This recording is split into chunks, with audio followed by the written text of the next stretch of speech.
રામ રામ રામ. રામ હરે હરે. હરે કૃષ્ણ દેવોરીશ, જય શ્રી કૃષ્ણ. જય શ્રી જય શ્રી કૃષ્ણ. કૃષ્ણ. હરે કૃષ્ણ. હરે કૃષ્ણ. હરે હરે કૃષ્ણ. કૃષ્ણ. બધાને ધન્યવાદ તમારા બધાનું સ્વાગત છે આજના સેશનમાં. આજની શરૂઆત આપણે ભગવાનના શ્રી મંગલાચરણથી કરીશું. તો મંગલાચરણ કોને કરવું છે આજે? કોઈ ના કરો તું કરું હા, પ્રભુજી. કરો મંગલા માતાજી, તમે કરો. યસ. હરે કૃષ્ણ, જય શ્રી કૃષ્ણ. ઓમ જ્ઞાનતિમિરાંધસ્ય જ્ઞાનજન શલાકયા ચક્ષુર્મિલિતમેન તસ્मै શ્રી ગુરુવે નમઃ. હે કૃષ્ણ કરુણા સિંધુ દીનબંધુ જગતપતે ગોપીશે ગોપિકા કાંત રાધા કાંત નમોસ્તુતે. તપ્ત કાંચન ગૌરાંગી રાધે વૃંદાવનેશ્વરી વૃષભાનુસુતે દેવી પ્रणमामि હરિપ્રિયે. વાંસાકલ્પતૃભયસચ કૃપા સિંધુભયૈવ ચ પતિતાનાં પાવનેભ્યો વૈષ્ણવેભ્યો નમો નમઃ. નમો મહાવંદનાય કૃષ્ણ પ્રેમે પ્રદાયતે કૃષ્ણાય કૃષ્ણ ચૈતન્ય નામને ગોર્તવિષે નમઃ.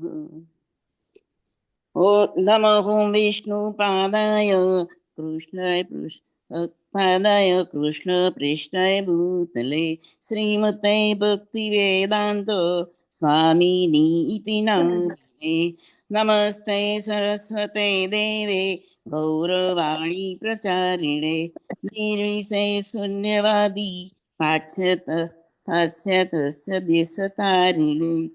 જય શ્રી કૃષ્ણ ચૈતન્ય પ્રભુ નિત્યાનંદ શ્રી અદ્વૈત ગદાધર શિવાસાદિ ગૌર ભક્ત વૃંદ.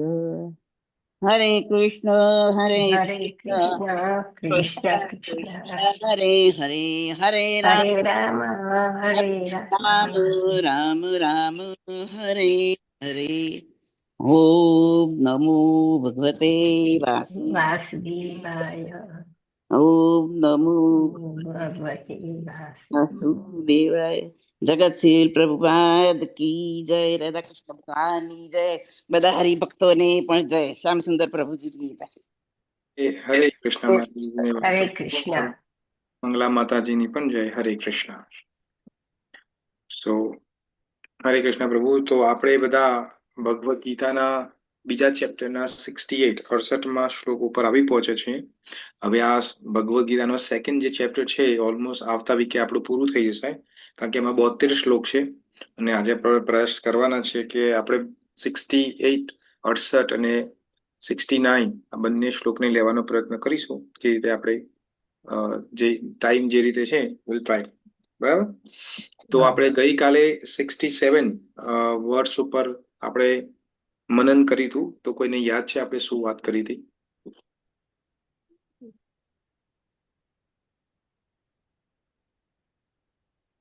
કોઈને યાદ નથી? ઇન્દ્રિયોને કંટ્રોલ કરવાનું શીખવું. એમ કે બને ત્યાં સુધી કંટ્રોલમાં રાખવાનો પ્રયત્ન કરવાનો. ઓકે. બીજું કોઈ? અને પછી તમે બધે એ લાઈક ઇન્દ્રિયોના ના કંટ્રોલ કરવાથી એમ કે એની આપણી બુદ્ધિનું શું થાય બધું એક્સપ્લેન કર્યું હતું. અને બધા એક્ઝામ્પલ સાથે પેલું માછલીનું ને એલિફન્ટના બધા સેન્સીસના એક્ઝામ્પલ આપીને તમે સમજાયું હતું કે એમના સેન્સ એમ કે મિસયુઝ કેવી રીતે થાય ને શું એનું પરિણામ થાય. તેવી રીતે આપણા તો આટલા બધા સેન્સ છે. આમ પેલા 10 સેન્સ નું તમે વાત કરી હતી ને, જ્ઞાનેન્દ્રિય ને કર્મેન્દ્રિય ને પછી મન એક મનને મજબૂત કરવાનું. Very good. તો હા, તો ગઈકાલે આપણે આ શ્લોકની વાત કરી હતી. ઇન્દ્રિયાણામ હિ ચરતામ યન્મનો અનુવિદ્યતે તદસ્ય હરતિ પ્રજ્ઞામ વાયુર્નાવ વિબંબસી. તો આપણે કાલે સમજાયું હતું એક્ઝામ્પલ સાથે કે અહીંયા ભગવાન એક એક્ઝામ્પલ આપે છે કે જે રીતે નાવડી હોય, માની લો કે હિન્દ મહાસાગરની અંદર કોઈ નાવડી હોય, મહાસાગર તો કેટલો મોટો છે, રાઈટ? તો મહાસાગરની અંદર નાની નાવડી હોય તો શું થાય, અમુક વખતે જોકો આવે, પેલું આપણે શું કહીએ છીએ ને, સાગર મોજા. મોજો, હા, તો એ નાવડી બીજી બાજુ જતી રહે. તો ભગવાન અહીંયા કહે છે કે ઇન્દ્રિયા જે છે એ બહુ એટલી પ્રબળ છે કે તમને ખેંચીને લઈ જાય છે, જે આપણે આગળ વાત કરી હતી. અને એક ઇન્દ્રિય ખાલી તમારું પતનનું કારણ બની શકે છે. આપણી જોડે તો 5 ઇન્દ્રિયો છે, તો આપણું તો પતનનું કારણ આપણે તો વિચારવાનું જ નહીં.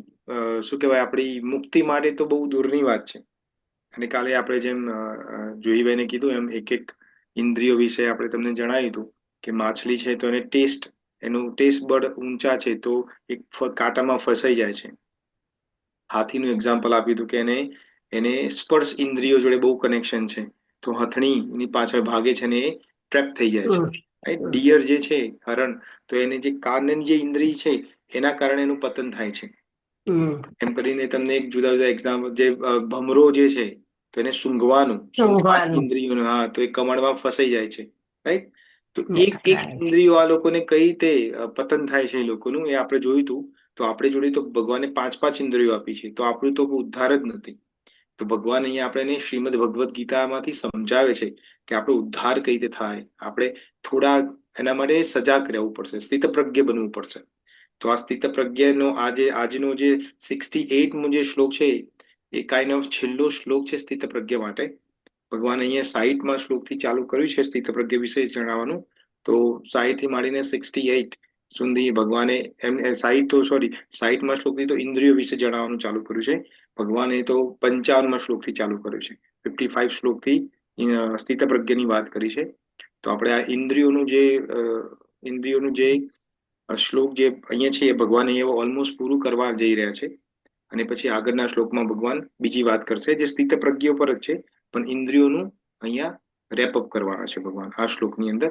તો આ શ્લોક કાઇન્ડ ઓફ 67 શ્લોકનું પુનરાવર્તન જ છે. તો એનું એક્સટેન્શન છે, પણ આપણે એને સમજવાનો પ્રયત્ન કરીશું. તો શ્લોક તમારા બધાના સામે સ્ક્રીન પર દેખાય છે? દેખાય છે. દેખાય છે. ઓકે. ઓમ અજ્ઞાનતિમિરન્ધસ્ય જ્ઞાનાંજનશલાકયા ચક્ષુરુન્મિલિतं येन तस्मै श्री गुरुवे नमः. जगद्गुरु चरपाद की जय, गुरु परंपराની જય, Bhagavad Gita as it is કી જય, વૈષ્ણવ કી જય. હરે કૃષ્ણ. તો આ શ્લોકમાં આપણો એક ફેવરેટ શબ્દ છે એ આવવાનો છે, તો આપણે એને જોઈએ. તો ભગવાન શ્રી કૃષ્ણ કહે છે, તસ્માદસ્ય મહાબાહો નિગૃહીતાની સર્વસઃ ઇન્દ્રિયાણી ઇન્દ્રિયર્થેભ્યાસ્તસ્ય પ્રજ્ઞા પ્રતિષ્ઠિતા. હું ફરીથી રિસાઇટ કરું છું. શ્લોક છે, તસ્માદસ્ય મહાબાહો નિગૃહીતાની સર્વસઃ ઇન્દ્રિયાણી ઇન્દ્રિયર્થેભ્યાસ્તસ્ય પ્રજ્ઞા પ્રતિષ્ઠિતા. હવે કોઈ બે ડિવોટીને એનું રિસાઇટેશન કરવું હોય તો કરી શકો છો. હરે કૃષ્ણ. એને કરવું છે? હું કરું પ્રશાંત. હા, તો રિદ્ધિ માતા તમે કરો અને જુહીબેન તમે કરો, પછી આગલો શ્લોકમાં બીજા જણો કરજો. તો રિદ્ધિ માતાજી તમે કરો. હરે કૃષ્ણ. તસ્માદસ્ય મહાબાહો નિગૃહીતાની સર્વશ ઇન્દ્રિયાણી અભ્યાર્થસ્ય પ્રજ્ઞા પ્રતિષ્ઠિતા. Very good. અહીંયા બે શબ્દ છે, ઇન્દ્રિયાણી ઇન્દ્રિયા અર્થેભ્યાસ તસ્ય પ્રજ્ઞા પ્રતિષ્ઠિતા. ઇન્દ્રિયોથી ઇન્દ્રિયોમાં, ઇન્દ્રિયાણી ઇન્દ્રિયા અર્થેભ્યાસ. Very good. ગુડ ટ્રાય છે રિદ્ધિ માતાજી. Very good. જોઈબેન તમે. ઓકે. હરે કૃષ્ણ. તસ્માદ્યસ્ય મહાબાહો નિગ્રહીતાની સર્વશઃ ઇન્દ્રિયાણી ઇન્દ્રિય અર્થેભ્યઃ તસ્ય પ્રજ્ઞા પ્રતિષ્ઠિતા. Very good. યસ. ઓકે. તો હવે આપણે આનું અનુવાદ અને ભાવાર્થ બહુ નાનો જ છે, એ ઓલમોસ્ટ તમારી સામે સ્ક્રીનમાં દેખાય છે. તો કોઈને વાંચવું હોય તો વાંચી શકો છો. હરે કૃષ્ણ. વાંચો. હા, વાંચો. હરે કૃષ્ણ. તેથી હે મહાબાહો, જેની ઇન્દ્રિયો તેમના વિષયોમાંથી બધી રીતે અંકુશમાં આવી ગયેલી હોય છે તેની બુદ્ધિ સ્થિર હોય છે. ભાવાર્થ: જેવી રીતે ચડિયાતા દળની શક્તિથી દુશ્મનો દુશ્મનોને દબાવી શકાય છે, તેવી રીતે ઇન્દ્રિયોને કોઈ માનુષી યત્નથી નહીં પણ ભગવાનની સેવાથી વશમાં કરી શકાય છે. કેવળ કૃષ્ણ ભાવના વડે જ બુદ્ધિ સ્થિર થાય છે. કોઈ સંતદિલ સદગુરુની રાહબરી હેઠળ આ કળાનો મહાવરો હોવો જોઈએ. જે આ સમજ્યો છે તે સાધક અને સુપાત્ર મોક્ષાર્થી કહેવાય છે. જય શ્રી કૃષ્ણ. Very good. હરે કૃષ્ણ. જય શ્રી કૃષ્ણ. તો આપણે ગઈકાલે જે સમજ્યા એનું જે પુનરાવર્તન ભગવાન કરી રહ્યા છે. તો ભગવાન અહીંયા આપણે પેલા જે શ્લોક છે એને સમજવાનો પ્રયત્ન કરીએ. તો એને શબ્દશઃ તમને સમજવાનો પ્રયત્ન કરાઈએ. તો અહીંયા કે છે તસ્માન દસ્ય. તો અહીંયા બે શબ્દ છે. તસ્માન એટલે જેથી, તેથી, એના માટે, કારણ કે. અસ્યનો મતલબ છે, અહીંયા અસ્યનો મતલબ છે પુરુષ. જેથી જે પુરુષ મહાબાહોનો મતલબ છે અર્જુન. તો કે અહીંયા અર્જુનની વાત છે, પણ આપણા બધાની વાત કરે છે ભગવાન. તો શું કહે છે? તસ્માત, તેથી, યસ્ય જે પુરુષ, મહાબાહો હે અર્જુન, નિગૃહિતાની સર્વસઃ. નિગૃહિતાની નો મતલબ છે વશમાં કરવું. નિગ્રહ નો મતલબ છે વશમાં કરવું. સર્વસ એટલે બધી જ. શું? તો એ કે છે ઇન્દ્રિયાણી. જે મહાબાહો, જે પુરુષ કે જે વ્યક્તિ પોતાની ઇન્દ્રિયો, બધી જ ઇન્દ્રિયોને વશમાં કરે છે. અને એકલું વશમાં નથી કરતો. શું કહે છે? ઇન્દ્રિયાણી. કેવી ઇન્દ્રિયાણી છે? ઇન્દ્રિયાણી ઇન્દ્રિય અર્થેભ્યાસ. અર્થેભ્યાસ નો મતલબ શું છે? કે ઇન્દ્રિયો, જે આપણી જે સેન્સીસ છે, એ ઇન્દ્રિયોના વિષયની અંદર ચિંતન કરે છે, એને ભોગવે છે.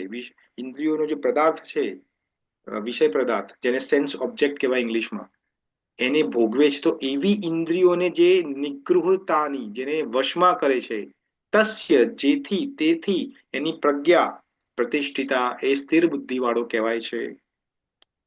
તો આપણે ગઈકાલે જેમ સમજ્યું એમ આજે પણ થોડા એક્ઝામ્પલથી આપણે સમજીશું. કારણ કે આગળનો જે શ્લોક છે 69મો શ્લોક, એ આનાથી પણ બહુ ઇમ્પોર્ટન્ટ શ્લોક છે. તો આપણે એના ઉપર થોડો વધુ ટાઈમ આપીશું.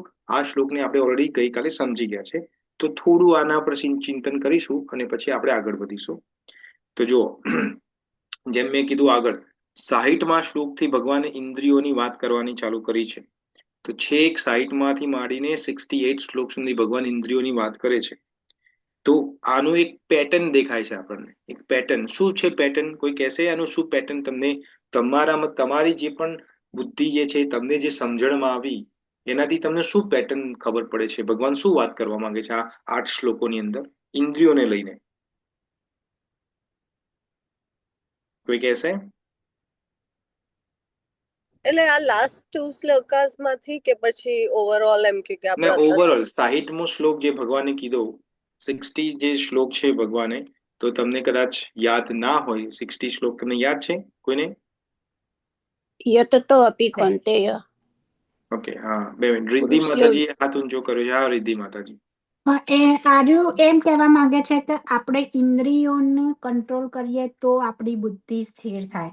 ઇન્દ્રિયોને કંટ્રોલ ના કરીએ તો પછી આપણી બુદ્ધિ સગુની બુદ્ધિ રહે.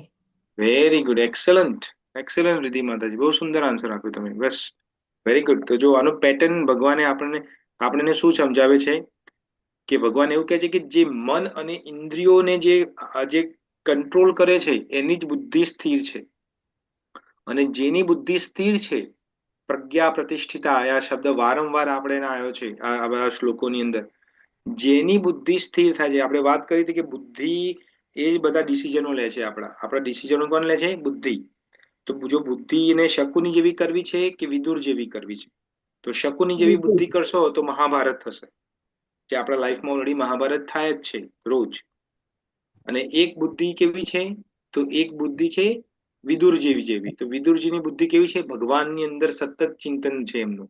એમની બુદ્ધિ ક્યાંય બીજે જતી નથી, ભગવાનનું ચિંતન કરે છે. તો આપણી બુદ્ધિને જો સ્થિર કરવી હોય તો આપણા મનને કંટ્રોલ કરવું પડે. પણ હવે કે મન તો કંટ્રોલ થતું નથી પ્રભુ.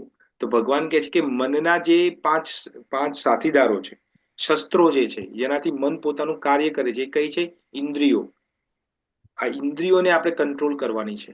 તો આપણે આગળ જોઈશું આગળના શ્લોકમાં. આપણે જો કે એની વિશે વાત કરી ચૂક્યા છે કે ઇન્દ્રિયોને કઈ રીતે કંટ્રોલ કરવાની છે. પણ આપણે ફરીથી એનું રિપીટેશન થોડું કરીશું કે ઇન્દ્રિયોને કઈ રીતે કંટ્રોલ કરવાની છે. તો આ બધા શ્લોકોનું તાત્પર્ય એટલું જ છે કે પોતાની ઇન્દ્રિયોને પાવર નથી આપવાનો. જે પાવર ઓફ અટર્ની આપણે આપી છે ને, 4 વાગ્યાની ચા જોઈએ એટલે જોઈએ, એ જે પાવર આપણે ઇન્દ્રિયોને આપે છે એ પાવર પાછો ખેંચી લેવાનો છે. ગઈકાલે એક એક્ઝામ્પલ તમને આપ્યું હતું, મેં ગવર્મેન્ટનું એક્ઝામ્પલ આપ્યું હતું, તમને યાદ હોય તો, કે 5-5 વર્ષે આપણે ગવર્મેન્ટ ચેન્જ કરીએ છીએ, રાઈટ? વોટ આપીને અમુક વખતે ગવર્મેન્ટ ફરીથી લાવીએ છીએ, અને અમુક વખતે આપણે ના ગમે તો ચેન્જ કરી દઈએ છીએ. તો આ જે ગવર્મેન્ટ, ઇન્દ્રિય રૂપી જે ગવર્મેન્ટ છે, એને આપણે જવા નથી દેવાની, એને જગ્યા નથી આપવાની. આપણે કેમ નથી આપવાની જગ્યા? કારણ કે એ જ આપણને આ સંસારમાં ફસાવે છે. તો પછી આપણને એવું ક્વેશ્ચન થાય કે પણ પ્રભુ, અમે ક્યાં બહુ મજા કરીએ છીએ, થોડી મજા અહીંયા, થોડી મજા ત્યાં, શું ફરક પડે છે? એનાથી અમારી લાઈફ શું, અમારી લાઈફમાં શું એવો બદલાવ આવે છે? પણ આ થોડી થોડી જે મજા છે ને, એ જ આપણને ફસાવે છે. જેમ ગઈકાલે 5 ઇન્દ્રિયોની જે એક્ઝામ્પલ આપ્યું, એમાં એ લોકો થોડી થોડી જ મજા કરે છે ને, પણ કેવું ફસાઈ જાય છે એટલે પોતાના મૃત્યુનું કારણ બને છે. તો થોડી થોડી મજા જ પ્રોબ્લેમ છે.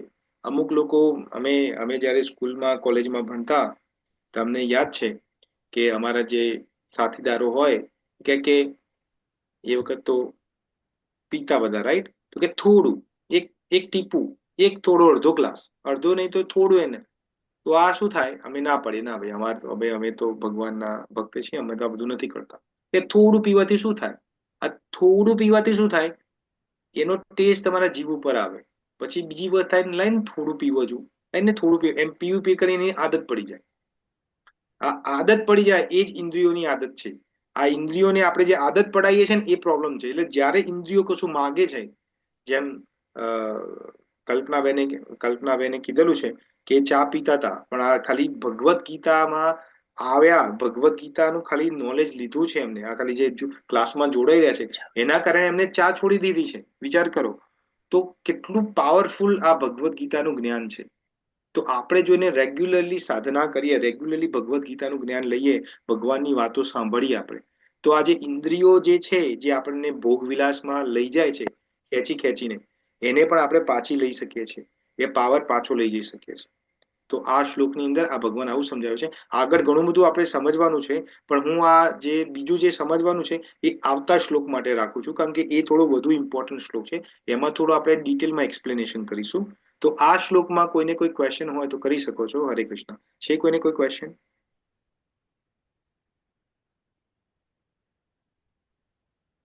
આ શ્લોકમાં કે આ ઇન્દ્રિયો વિશે જે વાત કરી, એમાં કોઈ ક્વેશ્ચન છે કોઈનો?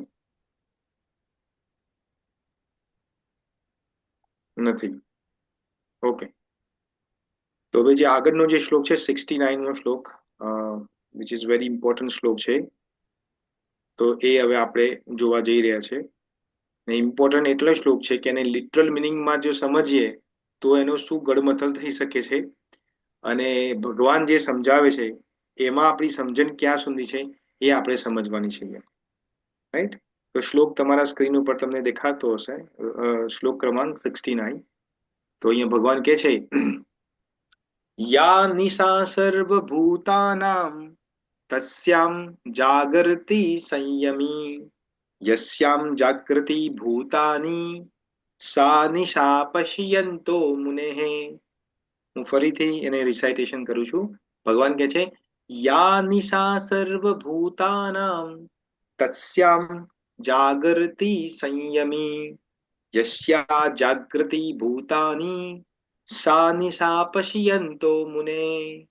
હવે કોઈ 2 કે 3 ડિવોટીને રિસાઇટેશન કરવું હોય તો કરી શકો છો. ઇન્દુબેન, તમારે કરવું તો હોય લાસ્ટ ટાઈમ, રાઈટ? હું કરું.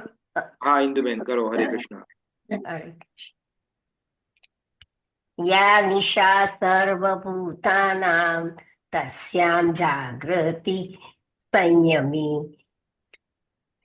યસ્યામ જાગૃતિ ભૂતાની સા નિશા પશ્યતુ મુનેઃ. યસ. તો હવે જો, હા, 2 મિનિટ. અહીંયા જે છે ને, યા નિશા સર્વભૂતાનામ, તસ્યા, આ જાગૃતિ નથી, જાગરતિ છે. જાગૃતિ. હા, આમાં ફરક છે. જો આ જાગૃતિ અને જાગૃતિમાં ફરક છે. આ જો 2 શબ્દો જે છે ને, અહીંયા એક શબ્દ છે જાગૃતિ, એક છે જાગૃત. હા, એમાં ફરક છે. યસ. કારણ કે જે ઓકે. ત ઉપર જે હા કેપ છે એ ર છે. હા હા હા, કોણ છે? હું કરું કુંજ પ્રભુજી પ્રિય હવે માતાજી. હા, અર્પિતા હું માતાજી પછી કરું કુંજ પ્રભુ પ્રિય. હા હા હું કરું પ્રભુજી હા હા, અર્પિતા માતાજી પછી કુંજ પ્રિય માતાજી. या निशा सर्वभूतानां तस्यां जागर्ति संयमी यस्यां जागृति भूतानि सा निशा पश्यतो मुनेः મુન હે. मुनहे જે मुनहे વિસર્ગ, હા, જ્યાં વિસર્ગ આવે છે, વિસર્ગ हम्म, એ હ છે, પણ એ હ જે છે એનું मुनहे પ્રોનાઉન્સિએશન એના આગળનો જે શબ્દ છે એના ઉપર જાય છે. તો એ મુને છે, તો એ મુન હે થઈ છે. मुनहे મુન હે, યસ, વેરી ગુડ. અચ્છા, હવે કોણ કુંજ પ્રિય માતાજી? हाँ या निशा सर्वभूतानां तस्यां जागर्ति संयमी यस्यां जागृति भूतानि सा निशा पश्यतो मुनेः યસ, વેરી ગુડ, એક્સલન્ટ. હવે કોઈ એક ઓર બીજો ડિવોટીને કરવું હોય તો કરી શકો છો, પછી આપણે એનું હું કરું આગળ. પ્રભુજી. હા, પ્લીઝ. હા. યા નિશા સર્વભૂતાના તસ્ય જાગર્તિ સંયમી યસ્ય જાગૃતિ ભૂતાની સા નિશા પશ્યતો મુનેઃ. Very good. ઓકે, તો હવે આપણે એનો અનુવાદ અને ભાવાર્થ જોવાના છીએ. તો કોઈને અનુવાદ અને ભાવાર્થ વાંચવો છે? હું વાંચું हाँ પ્રભુજી? હું વાંચું. હા, કોણ કોણ પહેલા બોલ્યું? અર્પિતા માતાજી, તમારે વાંચવું છે? હા હા, તો તમે વાંચો, અને બીજા બધા ડિવોટીને પ્રાર્થના છે કે તમારા માઇકને ઓફ કરી દો, તો એમને ડિસ્ટર્બન્સ ના થાય. હરે કૃષ્ણ. હરે કૃષ્ણ. અનુવાદ. સર્વ જીવો માટે જે રાત્રિ છે તે આત્મા સંયમી મનુષ્ય માટે જાગતા રહેવાનો સમય છે, અને જે સમસ્ત જીવોનો જાગવાનો સમય છે તે આત્મનિરીક્ષણ કરનારા મુનિ માટે રાત્રિ છે. ભાવાર્થ. બુદ્ધિશાળી મનુષ્યના બે વર્ગો છે. એક વર્ગ ઇન્દ્રિય તૃપ્તિ અર્થે કાર્ય કરવામાં કુશળ હોય છે, અને બીજો વર્ગ આત્મનિરીક્ષક છે તથા આત્મ સાક્ષાત્કારના વિકાસ અર્થે જાગૃત રહે છે. ભોગ પરાયણ મનુષ્ય માટે આત્મનિરીક્ષક મુનિ અથવા વિચારશીલ મનુષ્યના કાર્યો રાત્રિ સમાન હોય છે. ભોગવાળી મનુષ્ય આત્મ સાક્ષાત્કાર વિશે અજ્ઞાની હોવાથી આવી રાત્રિ દરમિયાન નિંદ્રાધીન રહે છે. આત્મનિરીક્ષક મુનિ ભોગપરાયણ મનુષ્યોની રાત્રિમાં જાગૃત રહે છે. મુનિને આધ્યાત્મિક સંસ્કૃતિની ક્રમિક ઉન્નતિમાં દિવ્ય આનંદ મળે છે, પરંતુ ભોગવાળી મનુષ્ય આત્મ સાક્ષાત્કાર પ્રત્યે નિદ્રાધીન રહી અનેક પ્રકારના ઇન્દ્રિય સુખમાં સ્વપ્ન જોયા કરે છે, અને એવી નિંદ્રાવસ્થા અજ્ઞાનમાં ક્યારેક સુખ અને ક્યારેક દુઃખ અનુભવતો રહે છે. આત્મનિરીક્ષણ કરતો મનુષ્ય ભૌતિક સુખ તથા દુઃખ પ્રત્યે ઉદાસીન રહે છે. ભૌતિક પ્રત્યાઘાતોથી અવિચર રહીને આત્મ સાક્ષાત્કારના કાર્યો માટે મગ્ન રહે છે. હરે કૃષ્ણ પ્રભુજી. હરે કૃષ્ણ. તો હવે આપણે આ જે શ્લોક છે એને પેલા શબ્દશઃ સમજવાનો પ્રયત્ન કરીએ, અને પછી એને ડિટેલમાં સમજીએ કે અહીંયા ભગવાન શું કહેવા માંગે છે.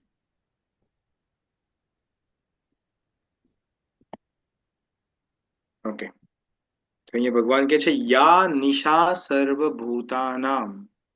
તો નિશા એટલે રાત્રિ. આપણે એક શબ્દ આવે છે નિશાચર. તમે સાંભળેલો છે બધાએ નિશાચર શબ્દ?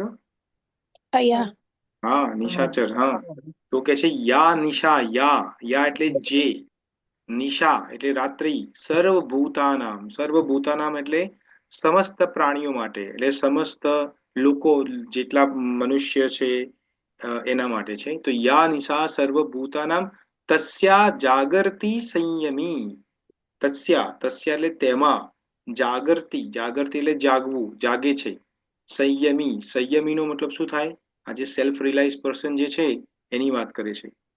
તો શું કે છે કે જે લોકો રાતે જે લોકો માટે રાત છે બીજા બધા મનુષ્યો માટે રાત છે, એના સેલ્ફ રિલાઇઝ વ્યક્તિ જે છે, સ્થિતપ્રજ્ઞ, એના માટે સવાર છે. અને યસ્ય જાગૃતિ ભૂતાની, અને જ્યારે બીજા બધા માટે સવાર છે, દિવસ છે. સા નિશા પશ્યંતો મુનેહે. તો મુનિ માટે, મુનિ એટલે સ્થિતપ્રજ્ઞ. આપણે આગળ વાત કરી હતી મુનિ કોને કહેવાય. તો 55મા શ્લોકમાં ભગવાન કહે છે મુનિની મુનિનું ડેફિનેશન આપે છે.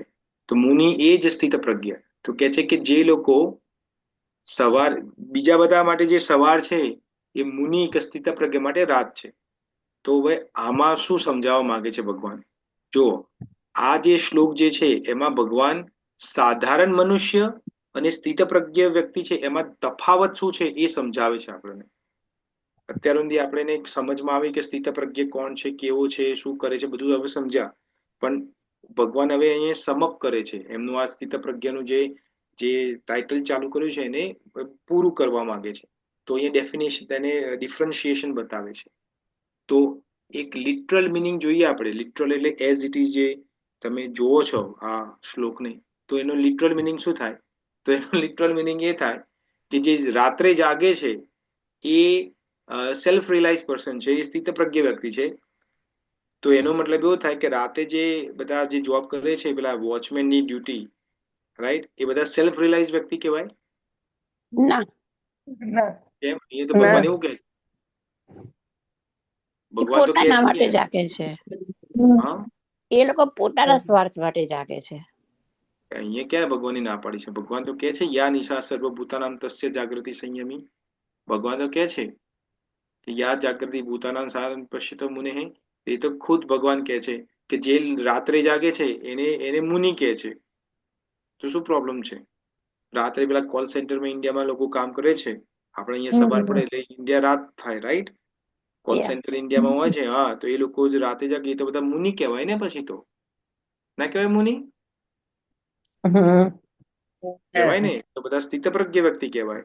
આ બધા ચોર છે જે રાત્રે ચોરીઓ કરે છે એ બધા તો સ્થિતપ્રજ્ઞ કહેવાય બધા. એ આત્મનિરીક્ષણ એ કરે બધાની છે ને ઇન્દ્રિયો એ કંટ્રોલમાં નથી એક હોતી. પછી એક.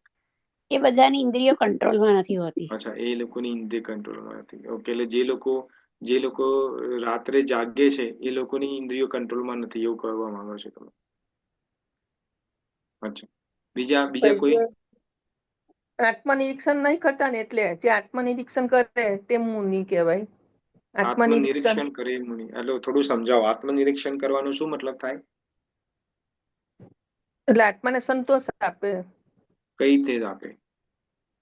ભક્તિ કરવાથી. એ તો ભક્તિ કરે તો સેવા રાત્રે ભક્તિ કરવાથી. થાય ને સવારે ભક્તિ ના થાય, એવું છે? અહીંયા ભગવાન સેવા એવું કહે છે? કરવાથી એ થોડી આત્મનિરીક્ષણ કરે છે. જે રાત્રે તમે વોચમેન ની વાત કરો છો હા તે એની વાત કરીએ છીએ. હા, પણ અહીંયા ભગવાન જે સમજાવે છે હું સમજવા માંગુ છું. ભગવાન કે છે કે યા નિશા સર્વભૂતાનામ, જે રાત્રિમાં જે જાગે છે, રાઈટ, એ જ મુનિ છે, એવું કે છે અહીંયા. તો પછી હવે આપણે એને કઈ રીતે સમજીએ? જે રાત્રિમાં રાત્રિ 2 મિનિટ, એક પછી. રાત્રિમાં જાગે છે એટલે કે જે અ, દિવસે જે માયાનું આવરણ હોય છે અને આઈ થિંક ઇન્દ્રિયોનો જે બધું હોય છે એ રાત્રિમાં અને બ્રહ્મ મુહૂર્ત આઈ ગેસ. એટલે એવું છે કે સવારે ઇન્દ્રિયો જાગે છે ને રાત્રે ઊંઘી જાય છે, એવું છે? એનો મતલબ એવો થાય? એક મિનિટ. સંસાર જ્યારે સૂઈ જાય છે ત્યારે મુનિ જાગે છે અને પણ કેમ જાગે સંસાર છે? એને મુનિ કેમ કીધું? હું એ તો સમજવા માંગુ છું ને. એવું ભગવાને કેમ કીધું આવું? એટલે ભગવાન તરફ વધારે જઈ શકે, આસક્તિમાં આવી નહીં શકે ને. રાત્રે જાગે ભગવાન તરફ વધુ જઈ શકે, એનો મતલબ એવું છે. તો આપણે બધા હવે રાત્રે જાગવાનું ચાલુ કરો, બપોરે ઊંઘી જતા રહે, એવું થાય ને? તો એનો મતલબ એવું છે. રિદ્ધિ માતાજી, હા, તમે હાથ ઊંચો કર્યો છે, બોલો. જે રાત્રે હરે કૃષ્ણ પ્રભુજી. કુંજ પ્રિયા માતાજી, રિદ્ધિ માતા પછી તમે બોલો. રિદ્ધિ માતાજી. હા, જે ભગવાન એવું કહેવા માંગે છે કે જે મનુષ્ય નોર્મલ મનુષ્ય હોય એ લાઈક આખો મુનિ પણ સવારે જાગે અને નોર્મલ મનુષ્ય પણ રાત્રે સવારે જાગે. પણ નોર્મલ મનુષ્ય હોય એની ઇન્દ્રિયો ભોગમાં જ લાગેલો હોય, એનું કામ જ કરતો હોય, મનથી એ એનું જ કામ જ કરતો હોય. એટલે એ જાગે હોય તો પણ એ ઊંઘ્યા સૂતો હોય એવું કહેવા માંગે છે. અને જે આત્મા સંયમી હોય એ ભગવાન આખો દિવસ ભગવાનનું કામ કરતો હોય, એટલે એ રોજ આઈ થિંક એ જાગતો મૂડી કહેવાતો હશે. કહેવાતું હશે, એટલે you are not sure. Okay, અચ્છા. કુંજ પ્રિયા માતાજી, તમે શું કહેવા માંગો છો? એટલે જે માણસ રાત્રે નોર્મલ માણસ જે રાત્રે જોબ કરતો હોય તો તે પોતાની ઇન્દ્રિય સુખ માટે એ કામ કરે છે રાત્રે. પણ જ્યારે મુનિ હોય છે તે પોતાના આત્મા સાક્ષાત્કારના એટલે કે આધ્યાત્મિક સુખ માટે ભગવાનને પ્રાપ્ત કરવા માટે એ જાગે છે, એટલે તે મુનિ કહેવાય છે એમ. બીજા કોઈ? જવાબ મળ્યો? ના, થોડું હજુ પરફેક્ટ નથી. એટલે જે મુનિ હોય છે તે રાત્રે જાગે છે, તે પોતાના આત્માના સુખ માટે એટલે કે ભગવાનની ભક્તિ કરવા માટે રાત્રે જાગે છે. જ્યારે જે નોર્મલ વ્યક્તિ હોય છે તે પોતાના ઇન્દ્રિય સુખ માટે, નોર્મલ જે વ્યક્તિ હોય કે ભગવાનને ટચમાં રાખીને જે કામ નહીં કરે, ઇન્દ્રિય સુખ ભોગવવા માટે એટલે કે કમાવા માટે, ખાલી ભગવાનને દૂર મૂકીને કમાવા માટે જ કરે છે રાત્રે, તો તે એવું સામાન્ય નહીં, પણ મારો ક્વેશ્ચન એ છે, તમે જે કહો છો એમાં ક્વેશ્ચન મારો એ છે કે રાત્રે જાગીને ભક્તિ કરે એને મુનિ કહેવાય, પણ સવારે ભક્તિ કરે દિવસે એને મુનિ ના કહેવાય. એનો ક્વેશ્ચન તો એવો થયો ને. ના, તો સામાન્ય વ્યક્તિ તો દિવસે ભક્તિ કરી શકે છે ને. હા, તો પણ એ તો હું કહું છું, તો અહીંયા જે ભગવાન જે સમજાવવા માંગે છે એ શું હા, સમજાવવા માંગે છે એ આપણે, હું તમને સમજાવીશ કે અહીંયા શું કહેવા માંગે છે, પણ હું રાઈટ. તમારા બધાનું એક રીતે પેલું એ જોવા માંગુ છું કે તમે કયા લેવલ સુધી શું વિચારો છો, ભગવાન શું સમજાવવા માંગે છે. વૈશાલીબેન, તમે હાથ ઊંચો કર્યો તો.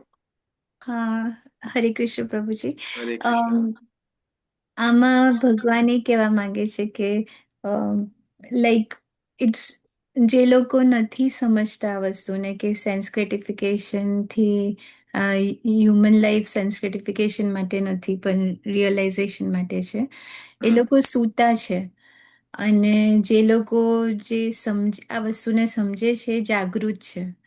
એટલામાં જસ્ટ એક એનોમલી આપેલી છે કે રાત સાથેનું, કે કહેવાનું મિનિંગ એ છે કે જાગૃત થવાની જરૂર છે. તો જે જાગૃત છે એના માટે રાત પણ દિવસ છે. Okay, very good. તો હવે આપણે સમજીએ આને કે અહીંયા ભગવાન શું કહેવા માંગે છે. કારણ કે અમુક વખતે આપણે ભગવદ્ ગીતા વાંચીએ ને, અને જ્યારે આ બધું વાંચીએ તો ભગવાન કે અચ્છા, ભગવાન અહીંયા એવું કહેવા કે જે રાત્રે જાગે મુનિ કહેવાય, તો પછી આપણે રાતે જાગો ને ત્યારે બપોરે સવારે ઊંઘો તો આપણે મુનિ બની જઈશું. કારણ કે એના માટે ગુરુનું ગાઈડન્સ જરૂરી છે આ સમજવા માટે. પણ આપણે સમજીએ કે અહીંયા શું કહે છે. તો ભગવાન એવું કહેવા માંગે છે અહીંયા, પછી આપણે ટોટાલિટીમાં સમજીએ તો ભગવાન એ કહે છે કે જેની ઇન્દ્રિયો અને જેનું મન પોતાના વશમાં નથી, પોતે આસક્ત છે, પોતાના મન અને ઇન્દ્રિયોથી આસક્ત છે, અને પોતાની દ્રષ્ટિ પરમાત્મા ભગવાન માટે નથી, એને ખબર જ નથી કે ભાઈ ભગવાન શું છે, તત્વ જ્ઞાન શું છે, અમે દુઃખી શા માટે થઈ રહ્યા છે, અમારા લાઈફમાં સંતાપ કે બળતરા કેમ આવે છે, અમે જે કરી રહ્યા છે, જે પણ કરી રહ્યા છે, કેમ કરી રહ્યા છે, એનું પરિણામ શું આવશે, આ બધા બિલકુલ કોઈ જ લિટરલી જ્ઞાન નથી. બસ સવારે જેમ ભેડ બકરીઓ બધા જાગે ને કામ કરે, સવારે બધા જાગે અને પોતાના જોબ ઉપર જાય, સાંજે આવે, પોતાના પરિવાર સાથે ટાઈમ વિતાવે, રાત્રે ઊંઘી જાય, પાછા સવાર પડે જોબ ઉપર જાય. આજ ગેટાનું તમે જોયું છે, એક ગેટું પડે ને પેલા એની અંદર, તો પાછળ બધા ઘેટા પાછળ પડે. એ વિચારે નહીં કે પેલું પડ્યું છે તો અમે બચી જઈએ, અમે ઉભા થઈ જઈએ, એવું ના વિચારે. તો ભગવાન આ સમજાવે છે, માગો છે. શું કે છે કે યા નિશા સર્વભૂતાનામ. તો આ નિશા એટલે લિટરલ રાત્રિ નહીં, આ જે રાત કહીએ છીએ એ રાત્રિ નહીં. નિશાનો મતલબ એ છે કે જે આપણે જે નોર્મલ વ્યક્તિઓ છે એ લોકો આ ભોગ વિલાસમાં પડ્યા છે, આ બધા ક્વેશ્ચનો પૂછતા નથી, એના માટે કોઈ પોતાનું કાર્ય નથી કરતા, રાઈટ? પોતાની ઇન્દ્રિયો માટે જ કામ કરે છે, રાત દિવસ ઇન્દ્રિયો ભોગ જ કરે છે, તો એના માટે એ રાત્રિ છે, અંધકાર છે, બિલકુલ અંધારું છે. પણ જે મુનિ છે એ જાગૃત છે. તો મુનિને ખબર છે કે મારી ઇન્દ્રિયોને હું જેટલું પંપાડીશ એટલું વારંવાર મારે જન્મ લેવો પડશે. આપણે એક એક્ઝામ્પલ છે અહીંયા, આપણે તમે એક ઇંગ્લિશમાં એક શબ્દ છે હોન્ટેડ, સાંભળ્યો છે? હોન્ટેડ શબ્દ સાંભળ્યો છે કોઈને? ભૂતવાળો હોન્ટેડ, ભૂતવાળો હોન્ટેડ સાંભળ્યો છે? એનો મતલબ શું થાય ગુજરાતીમાં? હોન્ટેડ નો મતલબ શું છે? હોન્ટેડ એટલે શું વૈશાલીબેન? હોન્ટેડ એટલે શું? તમે ડોક્ટર છો એટલે તમને વધુ ખબર હશે. અચ્છા, આપણે એવું કહેવાય છે હોન્ટેડ, વોન્ટેડ નહીં, વોન્ટેડ નહીં, હોન્ટેડ. અચ્છા, આપણે એક હોન્ટેડ ની વાત કરો છો? હોન્ટેડ યસ, હોન્ટેડ ડરાવનું. ડરાવણું. ઓકે, ડરાવણું. ઓકે, આપણે તે એક આપણા શાસ્ત્રોમાં એક કહેવત છે કે જે લોકો ઝેર પીવે ને એ બધા ભૂત યોનિમાં જાય. તમે બધું સાંભળેલું છે? આ સાંભળેલું છે? હા ત્યાં સાંભળ્યું છે જે આત્મહત્યા કરે ને જે પોતાના આમ કે હાથમાં જે ડેથ થઈ જાય તો એ લોકો ભૂત્યોનીમાં થયા. જે કમોતે મરે તે. હા, કમોતે મરે તે. કમોતે, હા, ચલો ને આપણે એ લઈ લે. કમોતે મરે એ ભૂત યોનિમાં જાય. આપણે એવું સાંભળ્યું છે, શાસ્ત્રોમાં કહે છે, રાઈટ? તો હવે આ જ વસ્તુ આપણા લોકો ઉપર પણ સેમ, લિટરલી સેમ અપ્લાય થાય છે. કઈ રીતે અપ્લાય થાય છે? આપણે પણ શું કરીએ છીએ? સેન્સ ગ્રેટિફિકેશન જે કરીએ છીએ, ઇન્દ્રિયોને જે પંપાડ કરીને એને ભોગવ કરીએ છીએ, તો આપણે શું કરીએ છીએ? આપણે પણ તો ઝેર જ પીએ છીએ ને. ઇન્દ્રિયોને તૃપ્ત કરવી એક પ્રકારનું ઝેર કીધું છે શાસ્ત્રોમાં. અહીંયા કોઈએ ઈશો ઉપનિષદ વાંચ્યું છે? અહીંયા કોઈને ભક્તિ શાસ્ત્રી કર્યું છે કે અત્યારે કરી રહ્યા છે? આઈ થિંક સલીબેન તમે કરી રહ્યા તમે ભક્તિ શાસ્ત્રી કરો છો? હા, તો ઈશો તમે વાંચ્યું છે? ઈશોનું ઉપનિષદ વાંચ્યું છે? ચાલે જ છે. ઈશો કયા શ્લોક ઉપર પહોંચ્યા છો તમે ઈશો ઉપનિષદના? એ તો પૂરી થઈ ગઈ. અમે અત્યારે તો ભગવદ ગીતા પર આવ્યા. એનું બધું થઈ ગયું મને લાગે. ઈશો ઉપનિષદ પૂરું થઈ ગયું છે. હા, ઓકે. તો ઈશો ઉપનિષદનો એક વર્ષ છે, ત્રીજો વર્ષ છે, આઈ થિંક ત્રીજા નંબરનો વર્ષ છે. ત્યાં ભગવાન ત્યાં શું કે છે? કે છે અસૂર્ય નામ તે લોકા અંધેન તમાસાવૃતઃ તાંસ્તે પ્રેતયાભિ ગચ્છતિ યે કે ચાન્મનહો જનાઃ. આ તમને સાંભળેલો છે આ શ્લોક? હા પ્રભુજી, સાંભળેલો છે. સાંભળેલો છે. હા, આ ઈશો ઉપનિષદનો શ્લોક છે. તો એનો મતલબ શું થાય? આ જે કીધું એનો કોઈ મતલબ થતો હશે ને, એટલા માટે તો મેં કીધું હશે. તો એનો મતલબ છે, આ સમજાવે છે આપણને ઈશો ઉપનિષદનો મતલબ. હું તમને એક કામ કરું, સ્ક્રીન ઉપર જ તમને શેર કરું એટલે તમને ખબર પડશે. નહીં તો હું શું બોલું છું એ તમને નહીં ખબર પડે. એક સેકન્ડ, હું ઓનલાઈન આને શેર સ્ટોપ કરું અને ઈશો ઉપનિષદ ક્યાં ગયું? ઓકે, અરે ઓકે, તમને સ્ક્રીન ઉપર શ્લોક દેખાય છે ઈશો ઉપનિષદ? હવે દેખાય છે. દેખાય છે. હા, તો અહીંયા કે છે જો અસૂર્ય નામ તે લોકા અંધેન તમાસાવૃતા તાંસ્તે પ્રત્યાભિગચ્છતિ યે કે ચાન્મનહો જનાઃ. તો એનો શું મતલબ થાય? આ કશું કે છે અહીંયા. તો એનો મતલબ બહુ સુંદર મતલબ છે. જો આપણે સમજીએ એને તો અહીંયા આપણને અહીંયા સમજાવે છે. ભાગવત પુરાણ કે છે કે આત્મહત્યા જે કરનારો હોય, આત્મહત્યા જે આપણે પણ આત્મહત્યા કરી રહ્યા છે, આપણે આ ઇન્દ્રિયોને પંપાડીને એને વારંવાર એને જે ઇન્દ્રિયોને જોઈએ છે એ આત્મહત્યા જેવું જ છે. કેમ આત્મહત્યા છે? કારણ કે આત્માનો મેઇન પર્પઝ શું છે? ભગવાનને પ્રાપ્ત કરવાનો. પણ આપણે શું કરી રહ્યા છે?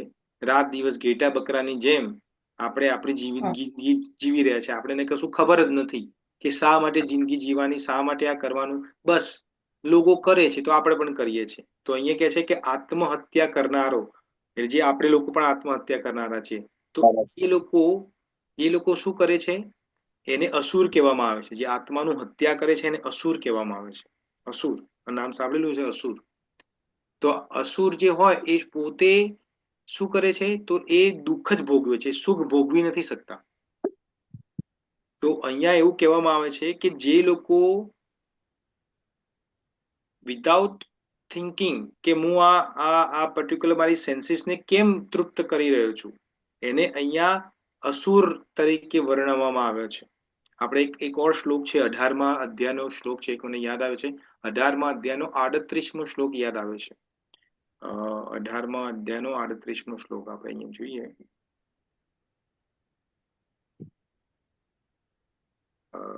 ભગવદ ગીતા 18મા અધ્યાયનો 38મો શ્લોક.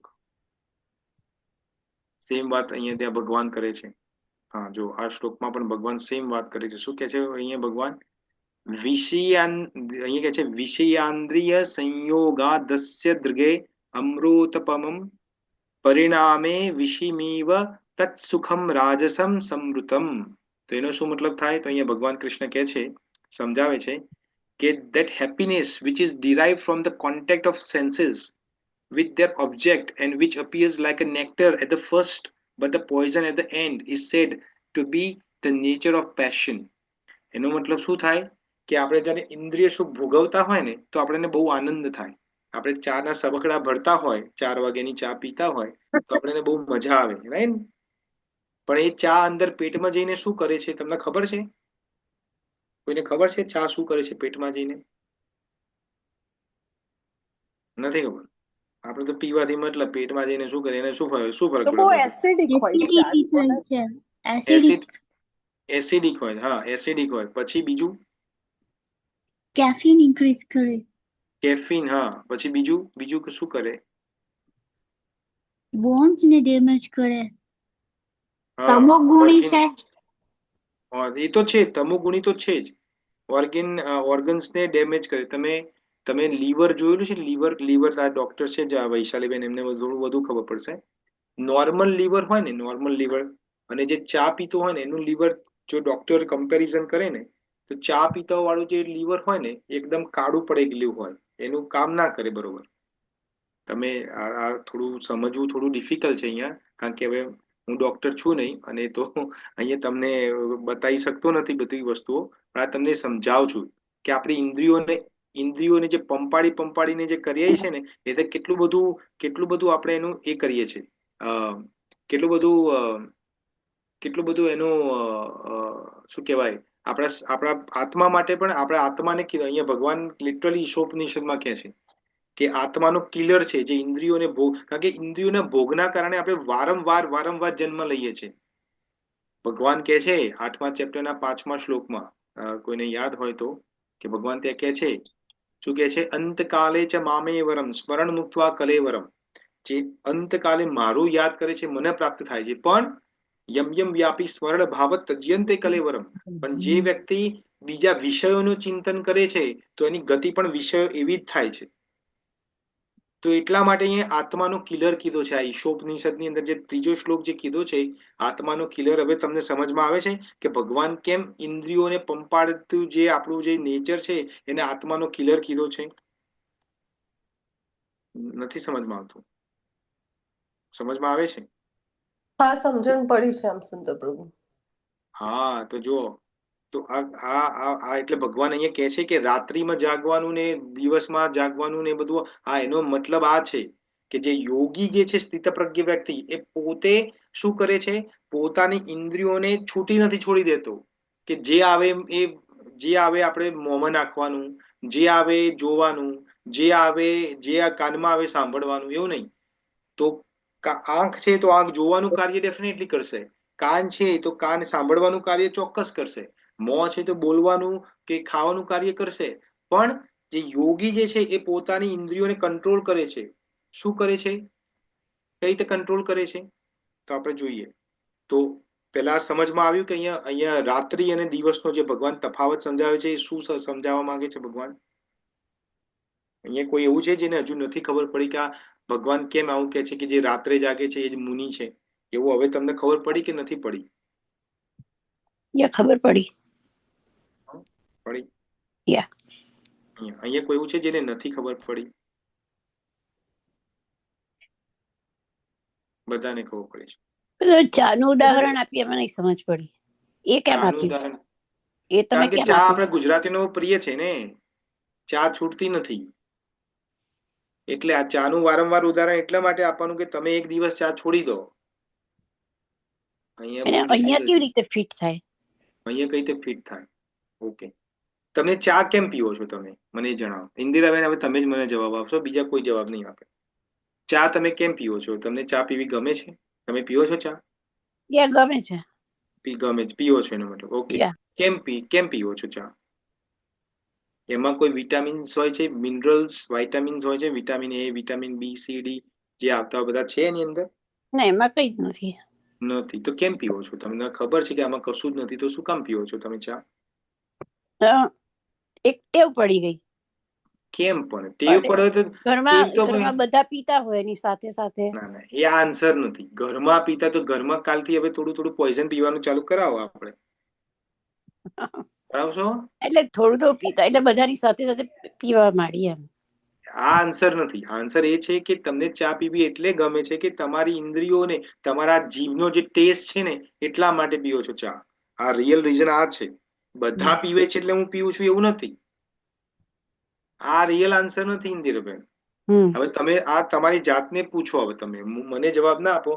આજે મેં તમને આન્સર આપ્યો એ પૂછો. તમે ચા એટલા માટે પીવો છે કે બધા પીવે છે એટલે નહીં, પણ મારી જીભને ટેસ્ટ ભાવે છે, એ ગમે છે મને એટલે પીવું છું. બરાબર. હા બરાબર ને. ગમે છે એટલે.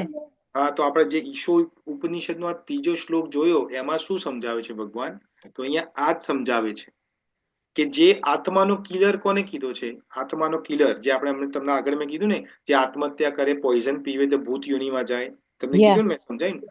તો એ કેમ ભૂત યોનિમાં જાય? કારણ કે પોતાના આત્માનું એને હરણ, ભગવાને એને બોડી આપી છે ભગવાનને પ્રાપ્ત કરવા માટે, પણ પોતાના સ્ટ્રેસ કે બીજા કોઈના કારણે પોતાનું મૃત્યુ થવાના પહેલા જ પોતાની જાતને મારી નાખ્યું છે.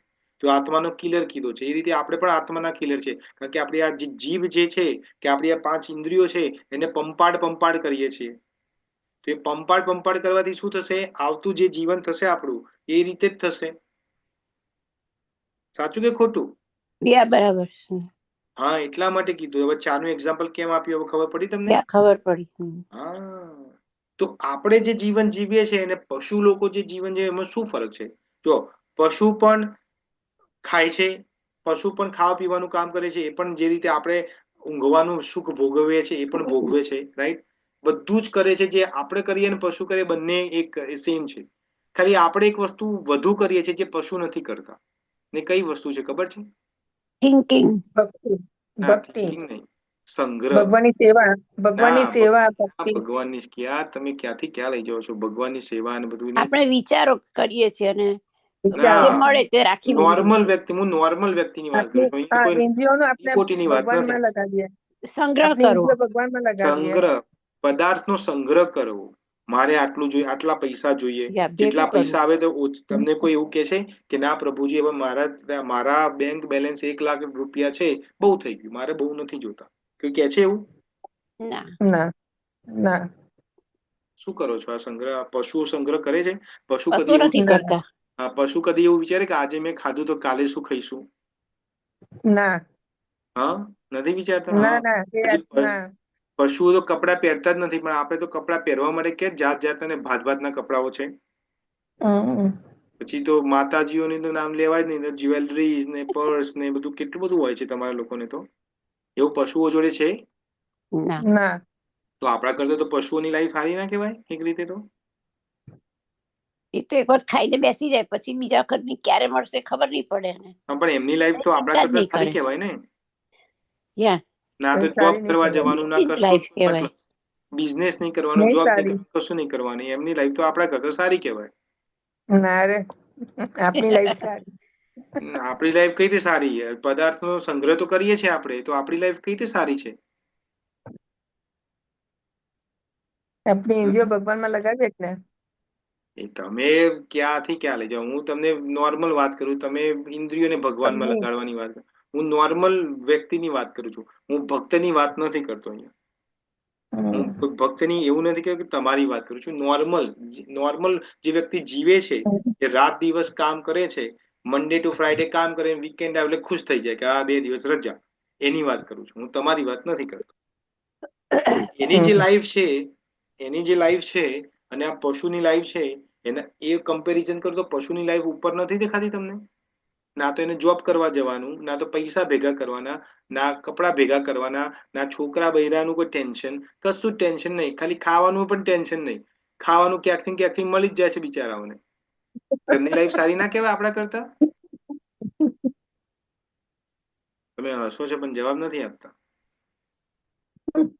સારી કહેવાય, પણ એમને દુઃખ પણ ભોગવવું પડે ને. ઠંડી, ગરમી, વરસાદ. આપણે ક્યાં દુઃખ ઓછા છે? આપણે તો ઠંડી ગરમી તો પણ બાજુમાં મૂકીએ, પણ આપણે તો મેન્ટલ એટલા દુઃખ છે, મારા છોકરાએ આવું કહી દીધું, મારા હસબન્ડે આવું કીધું, મને પેલી બાજુવાળી આવું કીધું, હું હવે બદલો લઈશ. આ બધા આપણા તો દુઃખ ક્યાં એનાથી ઓછા છે. એ લોકોને તો એવું કશું નથી. સામે વાળું કૂતરું ભસીને જતું રહે તો જતું રહે, શું વાંધો છે? હા, એ થોડું વિચાર આપણા જેવું થોડું પેલી ઈર્ષા ને ક્રોધ ને લોભ લાલચ ને બધું રાખે છે. કોઈ પણ તમે કોઈ પણ પશુ પક્ષીને લઈ લો, છે એવું કશું એના? ના. તો આપણા દુઃખ બધું છે એ લોકોની લાઈફ સારી છે. ચાલો, હા, તો લફડા એક રીતે વગરની લાઈફ છે એ લોકોની. હા, તો એક રીતે કમ્પેર કરીએ તો આપણી લાઈફ કરતા પશુઓની લાઈફ સારી છે. તો ભગવાન એવું કહેશે, નોર્મલ વ્યક્તિની વાત કરું છું, અગર ભક્તોની વાત નથી કરતો. ભગવાન એવું કહે કે જો તને મનુષ્ય લાઈફ આપી છે તને મને પ્રાપ્ત કરવા માટે, તારું કલ્યાણ કરવા માટે, પણ તું એનો ઉપયોગ કરતો નથી. તો આવતો જન્મ તને પશુમાં જ આપીશ, કારણ કે ત્યાં તને સુખ મળે છે, તો તને જ આપીશ. ખબર પડે છે અહીંયા? તો જે મુનિ જે છે, આ મુનિ જેને સ્થિતપ્રજ્ઞ કીધું, એ આ જાગ્રત છે. આ ઓલવેઝ એના મનમાં એના કોન્શિયસનેસમાં ચાલે છે આ વસ્તુ. જો આ મુનિ જે છે ને, અહીંયા ફરક શું છે આ સમજવાનો બહુ આપણે એન્ડ જયારે આવશે ત્યારે હું એનો સિનોપ્સિસ આપીશ, એનો શું કહેવાય, આપણે રસ જે ભેગો થાય એનો, એ હું એનો જવાબ આપીશ તમને કે મુનિમાં અને નોર્મલ વ્યક્તિમાં શું ફરક છે. પણ હજુ થોડું આપણે એના પર થોડી આગળ ચર્ચા કરવી છે, એટલે આપણે વાત કરીએ છીએ. તો ભગવાન એવું કહેશે કે ભાઈ તને મનુષ્ય જીવન આપ્યું છે તારા કલ્યાણ માટે. કદી તું એવું વિચારતો નથી. આપણે એવું થાય કે ભગવદ્ ગીતાનો ક્લાસ 8:30 વાગે છે, તો કે પ્રભુ મારે તો એટલું બધું કામ છે ને, મારે એટલા બધા બહાના આવી જાય ને એને. કેટલા બહાના છે. હવે અમારે 8:30 નો ક્લાસ છે તો અમે પણ બિઝી તો છીએ ને, અમે પણ જીવીએ છીએ, આ સંસારમાં જ જીવીએ છીએ, પણ અમે તો ક્લાસ કરીએ છીએ. કેમ? કારણ કે અમારે ભગવાનને પ્રાપ્ત કરવા છે ને બીજાને મદદ કરવી છે કે કઈ રીતે તમે પ્રાપ્ત કરી શકો. પણ આપણે બાના ખોડીએ છીએ કે પ્રભુ મારે તો સવારે વહેલું જોબ ઉપર જવાનું છે, ટાઈમ જ નથી. પ્રભુ મારા છોકરાઓને ઊંઘાડવાના છે, ટાઈમ જ નથી. આ ટાઈમ તો મારે ભોજન સાથે બેહીને ખાવાનું છે. જો કે ટેબલ ઉપર એક જ માણસ બેઠો હોય, પતિ પત્ની ને બધા જે છોકરાઓ છે તેના ટાઈમમાં ખાઈને ઉભા થઈને જતા હોય પણ રાઈટ. કેટલા બધા બહાનાઓ છે આપણી જોડે.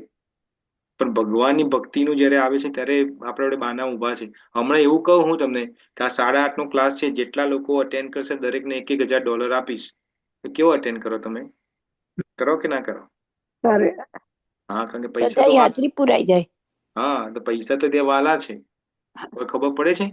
તો એ બધું વાલું છે, પણ ભગવાનને પ્રાપ્ત કઈ રીતે કરવા, આ નોલેજ જે ભગવાન પોતે બોલે છે, આનાથી મોટું શું કહેવાય. જો શ્રી રામચંદ્ર ભગવાન આવ્યા આ ધરાધામ ઉપર, તો પોતાની બધી લીલાઓ કરી, પણ ભગવાને કોઈ ઉપદેશ નથી આપ્યો એક રીતે. પછી ભગવાનના જે પણ ધર્મ જે પણ અવતારો થયા એ બધા બહુ કોઈ ખાસ ઉપદેશો નથી આપ્યા. પણ ભગવાન કૃષ્ણએ તો પોતે પોતાના મોંએથી આ ભગવદ્ ગીતાનું જ્ઞાન આપ્યું છે. એના માટે પણ આપણા જોડે ટાઈમ નથી. ને પછી આપણે કહીએ કે અમને તો કૃષ્ણ પ્રાપ્ત કરવા છે, અમને તો કૃષ્ણ માટે પ્રેમ છે. આ કેવો પ્રેમ છે તમારો? સમજમાં આવે છે? એવું નથી કેતો કે તમે આ ક્લાસ જોઈન કરો પાછા, નહીં તો તમે કીધા તો હું એડવર્ટાઇઝ કરું છું. હું કોઈ પણ ભગવદ્ ગીતા કે શ્રીમદ ભાગવતમનો જ્યાં પણ લેક્ચર થતા હોય, ક્લાસીસ થતા હોય, તમારી યથાશક્તિ એટલી દિવસમાં એક વખત તો જોઈન કરો. કારણ કે જ્યાં સુધી નહીં કરો તો તમારી લાઈફ પશુ સમાન જ છે, સમજી લો. અને આ પશુ સમાન લાઈફ ભગવાન આવતા જન્મમાં તમને પશુ જ બનાવશે, 100% ગેરંટી છે. હવે તમારે લોકોને પશુ બનવું હોય તો બનજો. પછી હવે તમને તમારી ચોઈસ છે ને, એમાં હું શું કરી શકું? કરી શકું કશું?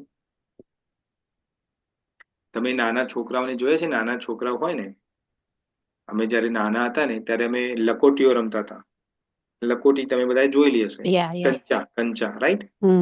તો અમે નાના હતા ને તે લકોટીઓ રમીએ ને, એમાં પાછી અમે ઝઘડો કરીએ. જો કોઈ અંચાઈ કરે કે અમે અંચાઈ કરીએ, રાઈટ. અને બધું કેટલું બધું કરતું. અમારે એટ્રેક્શન હતું લકોટીઓ માટે, કે નાની નાની કાંકરાઓ, જેને કહેવાય ને કાંકરા કે કાંચ કે એ પથ્થર, એના માટે અટ્રેક્શન હતું. પણ માની લો એક ટાઈમમાં કોઈ મોટો મેચ્યોર વ્યક્તિ હોય, એ મેચ્યોર વ્યક્તિ ત્યાંથી પસાર થતો અને જોવે કે આ છોકરાઓ લકોટીઓ રમે છે, રાઈટ, અને એક બે લકોટી માટે ઝઘડો કરે છે, તો મેચ્યોર વ્યક્તિ એને જોઈને શું અંદર શું વિચારે? કેટલા મૂર્ખ છે આ લોકો. આના માટે કોઈ ઝઘડો કરવાનો હતો હશે? આનું તો શું ઇમ્પોર્ટન્સ છે? થાય કે ના થાય? થાય. હા, તો મુનિ વ્યક્તિ આવો છે. જ્યારે આપણે સેન્સ ગ્રેટિફિકેશન કરીએ તો મુનિ વ્યક્તિ આપણા પર હસે છે, એટલે આ મૂર્ખાઓ, તમે આ સેન્સ ગ્રેટિફિકેશન, આ તમારી ઇન્દ્રિયોને પંપાડ કરો છો ને, એટલે જ વારંવાર તમે આ જન્મ મૃત્યુના ચક્કરમાં પડ્યા છો. હવે પડે કે ના પડે? આ તો અહીંયા ભગવાન આ સમજાવવા માંગે છે. હા, હવે સમજણમાં આવ્યું કે ભગવાન શું આ રાત દિવસનું ભગવાન કેમ એક્ઝામ્પલ આપે છે અહીંયા. એટલા માટે કીધું આ શ્લોક બહુ ઇમ્પોર્ટન્ટ છે સમજવા માટે. સમજ્યા? અહીંયા સમજમાં આવ્યું બધું? જો આના વિશે આપણે હજુ બીજું કલાક બોલી શકીએ છીએ, એટલું બધું ડિટેલમાં શ્લોક છે, પણ હવે આપણે જોડે એટલો બધો ટાઈમ છે નહીં, કારણ કે આપણે જોડે લિમિટેડ ટાઈમ છે, રાઈટ? તો લિમિટેડ ટાઈમમાં લિમિટેડ સમજાવવું પડે. તો એક ગુજરાતીમાં એક કહાવત હું કહું છું, કહાવત તો નથી પણ મારી રીતે મેં કહાવત કરી છે, એ તમે મને સમજાવવાનો પ્રયત્ન કરો, રાઈટ? હું તમને સમજાવું છું, તમે શાંતિથી ધ્યાનથી સાંભળજો, ને પછી જેને સમજણમાં આવે એ મને સમજાવજો. ઓકે? તો ગુજરાતીમાં એવું કે છે કે જે વ્યક્તિ જે છે એમાં સ્થિત છે, જે વ્યક્તિ જે છે એમાં સ્થિત છે, અને તે છે એનાથી બંને જાણે છે, પરંતુ જે નથી અને જે નથી એમાં સ્થિત છે અને જેને યથારૂપમાં નથી એવું જોવે છે, તેને ખબર નથી કે જે છે એ શું છે. ખબર પડી? નહીં ખબર પડી. ખબર જ હતી મને 100% વિશ્વાસ હતો કે નહીં ખબર પડશે. હા, ફરીથી સમજાવો. ફરીથી જે પૂછું છું. વ્યક્તિ છે તે હા, હું ફરીથી સમજાવ, ફરીથી બોલું છું, શાંતિથી સાંભળો. મન અહીંયા 100% અહીંયા રાખીને સાંભળો. જે વ્યક્તિ જે છે એમાં સ્થિત છે, તો એને ખબર છે કે જે છે અને જે નથી એ બંને ખબર છે, પરંતુ જે નથી એની અંદર જે વ્યક્તિ સ્થિત છે એને નથી ખબર કે જે છે એ શું છે. હવે ખબર પડી? ફરીથી બોલો. હવે લાસ્ટ વખત બોલું છું, ફરીથી સાંભળી લો શાંતિથી. ઓકે? શાંતિથી સાંભળજો. લાસ્ટ વખત બોલું છું. જે વ્યક્તિ જે છે 2 મિનિટ અર્પિતા માતાજી તમે બોલો નહીં તો બીજા બધાને ડિસ્ટર્બન્સ થશે. ખાલી શાંતિથી સાંભળો. જે વ્યક્તિ જે છે એમાં સ્થિત છે, તેને ખબર છે કે છે અને જે નથી એ બંનેનો ડિફરન્સ જાણે છે, પરંતુ જે વ્યક્તિ જે નથી એની અંદર સ્થિત છે એને ડિફરન્સ નથી ખબર કે જે છે એ શું છે. ના ખબર પડી? રિદ્ધિ માતાજી. હા, ગુંચવાડા જેવું છે. હા, ગુંજવાડા જેવું નથી, એ તમે સમજશો તો બહુ ઈઝી. હા, રિદ્ધિ માતાજી. જે વ્યક્તિ છે એ જે મુનિ છે એને ખબર છે કે એ શું છે, અને એને ખબર છે કે જે સાચું શું છે ને ખોટું શું છે એ એને ખબર છે. અને જે વ્યક્તિ નોર્મલ માણસ છે એને ખબર નથી કે એ શું એ અજ્ઞાની માણસ, નોર્મલ માણસ એને ખબર નથી કે એ શું છે, અને એના જે ભગવાન વિશે છે એનું કશું એને જ્ઞાન નથી, એના લીધે તમે પાછળનું બોલાય રહ્યું. Okay, very good try Riddhi માતાજી. બીજા કોઈ ટ્રાય કરવા માંગે છે? અહીંયા શું કહેવા માંગે છે? જે છે એમાં સ્થિત છે તેને ખબર છે કે જે છે એને નથી એ બંનેમાં ડિફરન્સ જાણે છે, પણ જે નથી એમાં સ્થિત છે એને એ નથી ખબર કે જે છે એ શું છે. અજ્ઞાની છે. હા, મુનિ છે. જે વ્યક્તિ જે છે તે મુનિ છે. મુનિ છે ને, તમે આનો મતલબ મને સમજાવો. હજુ હું બોલું એનો મતલબ મને સમજાવો. નથી. ઓકે, કોઈને નથી ખબર પડી હું શું બોલ્યો, રાઈટ? નથી ખબર પડી. હા, મને ખબર હતી કે નહીં ખબર. પ્રભુજી, તમે એ તો નથી કહેવા માંગતા ને કે જે 15મા શ્લોકનો 15મા અધ્યાયનો પહેલો શ્લોક છે, જે ભગવાન કહે છે કે જે ભગવાનનું ધામ છે એનું પ્રતિબિંબ અહીંયા છે, એ રિયલ છે? હા, જે ઉદ્ધવ મૂલમ શાખમ એની વાત નથી. હા, એની વાત નથી.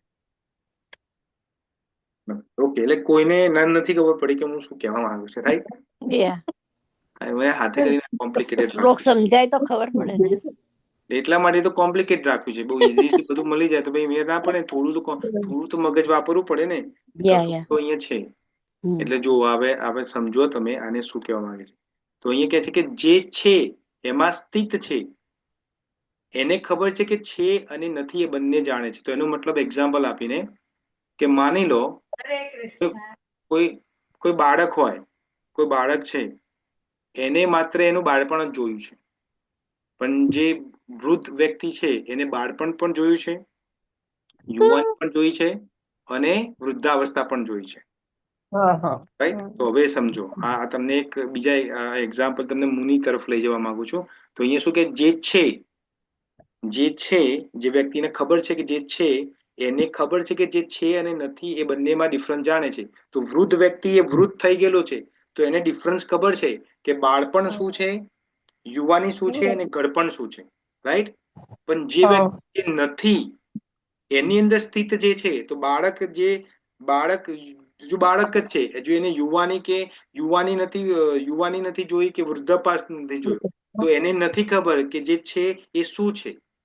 કેમ કે ખબર પડી? જેમ કે તમે જે લોકો રૂપિયાને બહુ એ પાછળ પડ્યા હોય ને, તો જે લોકો રૂપિયા ભેગા કરે છે જે માણસ, રાઈટ, અને રૂપિયાનો ત્યાગ કરી દે છે, રાઈટ, એને ખબર છે કે રૂપિયા ભેગા કરવાનો શું મતલબ થાય અને રૂપિયા ત્યાગ કરવાનો શું મતલબ થાય. પણ જે કંજૂસ વ્યક્તિ હોય, જે સંસારમાં ડૂબેલો છે, એ ખાલી રૂપિયા ભેગા કરતા કરતા જ એને આવડે છે તો એને ખબર નથી કે જે રૂપિયાનો ત્યાગ કરવો એ શું છે. ખબર પડી હવે આ વસ્તુને કે ના ખબર પડી? ખબર પડી. હા, તો એ જ રીતે જે મુનિ જે છે, મુનિ એ પરમાત્માનું ઇમ્પોર્ટન્સ જાણે છે, કારણ કે એ સ્થિતપ્રજ્ઞ બની ગયો છે. તો એને એનું ઇમ્પોર્ટન્સ, એનું વેલ્યુ ખબર પડે છે. એટલે એને ખબર છે કે જે છે, જે સ્થિતપ્રજ્ઞ વ્યક્તિ જે છે પોતે સ્થિતપ્રજ્ઞ બની ગયો છે તો એને બધું બંને ડિફરન્સ ખબર છે કે સ્થિતપ્રજ્ઞ હોવું એટલે શું અને આ ભોગી એટલે જે ઇન્દ્રિયોમાં તૃપ્ત છે એ બંનેમાં ડિફરન્સ શું છે એને ખબર છે. પણ જે ઇન્દ્રિયોમાં તૃપ્ત રહેલો છે, જે નથી એ જાણે છે, એને ખબર જ નથી કે જે છે, જે સ્થિતપ્રજ્ઞ છે એ શું વસ્તુ છે. હવે ખબર પડે છે આ વસ્તુ કે હજુ કોમ્પ્લિકેટેડ? હા, સમજ્યા કે હજુ કોમ્પ્લિકેટેડ છે? યા ખબર પડી. ખબર પડી પ્રભુજી. સમજ્યા? આપણા ત્યાં આપણા ગુજરાતીની અંદર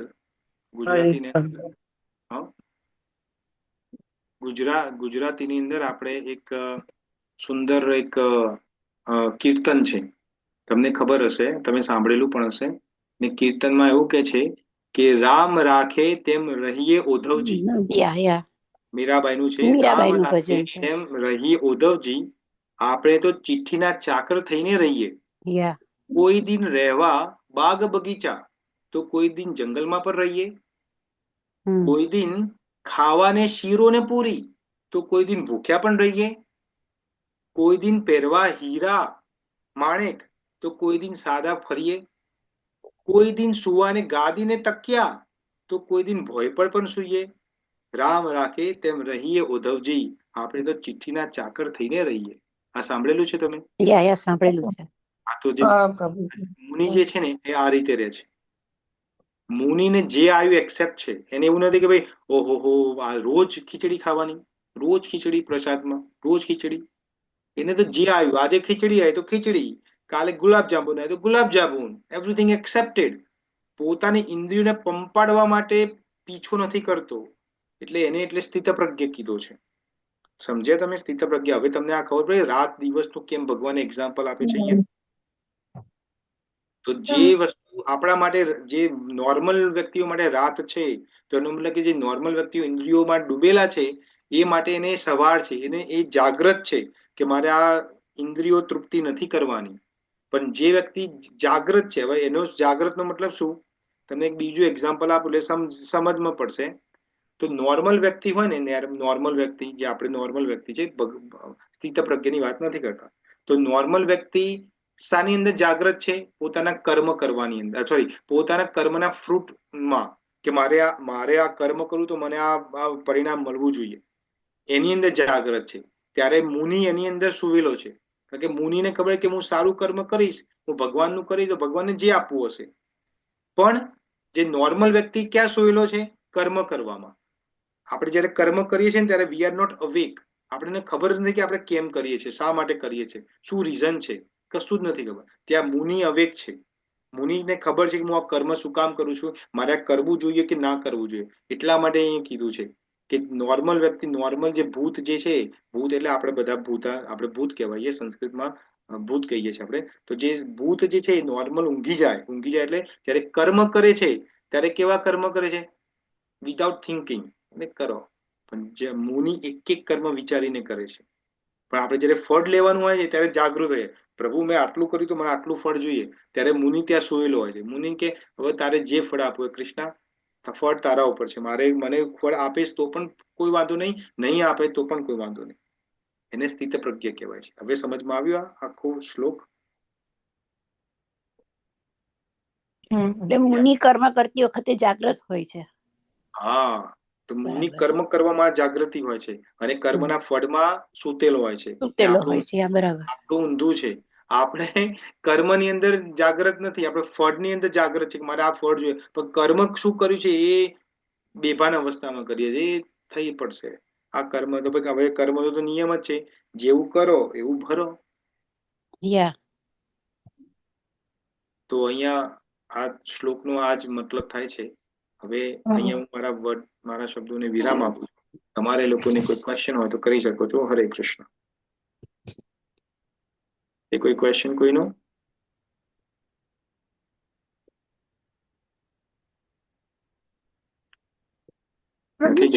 પ્રભુજી મારે ભગવદ ગીતાના રિલેટેડ નથી. મારે એમ પૂછવું હતું કે તમે લાસ્ટ ટાઈમ જયારે રામાયણ વિશે આપણે ચર્ચા કરી ત્યારે તમે એવું કીધું હતું કે આર્યા યુગમાં જ ખાલી દ્વાપર પછી આવ્યું, નકર આમ યુઝ્યુઅલી દ્વાપર પહેલા આવે છે, રાઈટ? તો જ્યારે આપણે ભગવદ ગીતામાં કે ગમે તેમાં જે યુગની અવધિ જોઈએ ત્યારે તો દ્વાપરમાં ઓછા વર્ષ હોય છે ત્રેતા કરતા. ત્રેતામાં 12 લાખ હોય છે ને દ્વાપરમાં 8 લાખ હોય છે ને કળિયુગમાં એનાથી ઓછા થતા હોય. તો એ મેક સેન્સ, પણ લાઈક તમે કીધું એવી રીતે મને હજુ એમાં કન્ફ્યુઝ થઈ હતી. બરાબર. તો કહેવાનો મતલબ એ છે કે નોર્મલી જો તમે શબ્દો ઉપર ધ્યાન આપશો ને તો તમને સમજમાં આવશે. સતયુગ તો સતયુગ છે જ, કારણ કે એ બધા યુગોથી મહાન છે, રાઈટ? તો સતયુગ મોટો છે એટલે સતયુગને તમે વધુ એને વર્ષો આપે છે. આઈ થિંક 17 લાખ જેવા વર્ષો છે. સતયુગ પછી નોર્મલી સતયુગ પછી આવે દ્વાપર. દ્વાપર એટલે બીજો યુગ, રાઈટ? પછી ત્રેતા એટલે ત્રીજો યુગ અને કલયુગ એટલે ચોથું, રાઈટ? 4 યુગ છે. તો નોર્મલ સિક્વન્સ તો આવી જ છે. આ નોર્મલ સિક્વન્સ આવી તો છે. પછી એવું થાય કે 17 લાખ પછી 8 લાખ આવે ને પછી પાછા ના, એ તો આ વખતની વાત છે, નોટ નોર્મલી. એનું જે સમ ટોટલ જે છે 43,20,000, જે ટોટલ જે થાય ચારો યુગનું ભેગું કરો તો 43,20,000 એ ઇન્ટેક્ટ રહે છે. એમાં કોઈ ફરક નથી રહેતો. ઓકે. તો જ્યારે બીજા બધા યુગોમાં, એટલે આ વખત નહીં પણ બીજા નોર્મલ, હવે આ કલયુગ છે તો હવે સતયુગ આવશે, રાઈટ?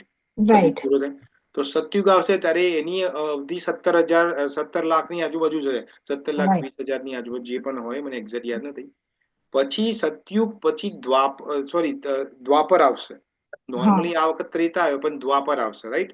તો દ્વાપર ને એ 12 લાખ જેટલા મળી જશે. જે 8 લાખ અત્યારે જે છે એ 12 લાખ એને મળશે. ઓકે. પણ આ વખતે પૂર્ણ પુરુષોત્તમ ભગવાન શ્રી કૃષ્ણ સ્વયં પધારવાના હતા, એટલા માટે ચેન્જ છે. જો તો પહેલા ત્રેતા આવ્યું છે ને પછી દ્વાપર આવ્યું છે. નોર્મલ દ્વાપર પહેલા આવે પછી ત્રેતા. તો એવું તો સેમ થિંગ મનુષ્યનું આયુષ્ય પણ એવી રીતે જ થઈ જાય ને કે દ્વાપરમાં વધારે હોય ને ત્રેતામાં ઓછું હોય. હા, એનાથી આપણને શું ફરક પડે? હવે માન લો તમને રિદ્ધિ માતા ખબર પડે કે હવે આવતા તમે હવે સતયુગમાં જવાનો છો ને તમારું આયુષ્ય 1 કરોડ વર્ષ છે, એનાથી શું ફરક પડે છે? કશો ફરક નહીં પડતો. આ તો ખાલી ગણતરી પ્રમાણે એમાં લખ્યું હતું એટલે મેં કીધું કે એવી રીતે. ના, બરોબર છે. ગુડ ક્વેશ્ચન, બરોબર છે. ક્વેશ્ચન ગુડ છે. પણ આ એ ટોટલ જે એનું ટોટલ સમ જે થાય છે 43,20,000 એ ઇન્ટેક્ટ રહે છે. ઓકે. એમાં કોઈ ફરક નથી. થેન્ક યુ પ્રભુજી. હરે કૃષ્ણ. હરે કૃષ્ણ. બીજા કોઈ?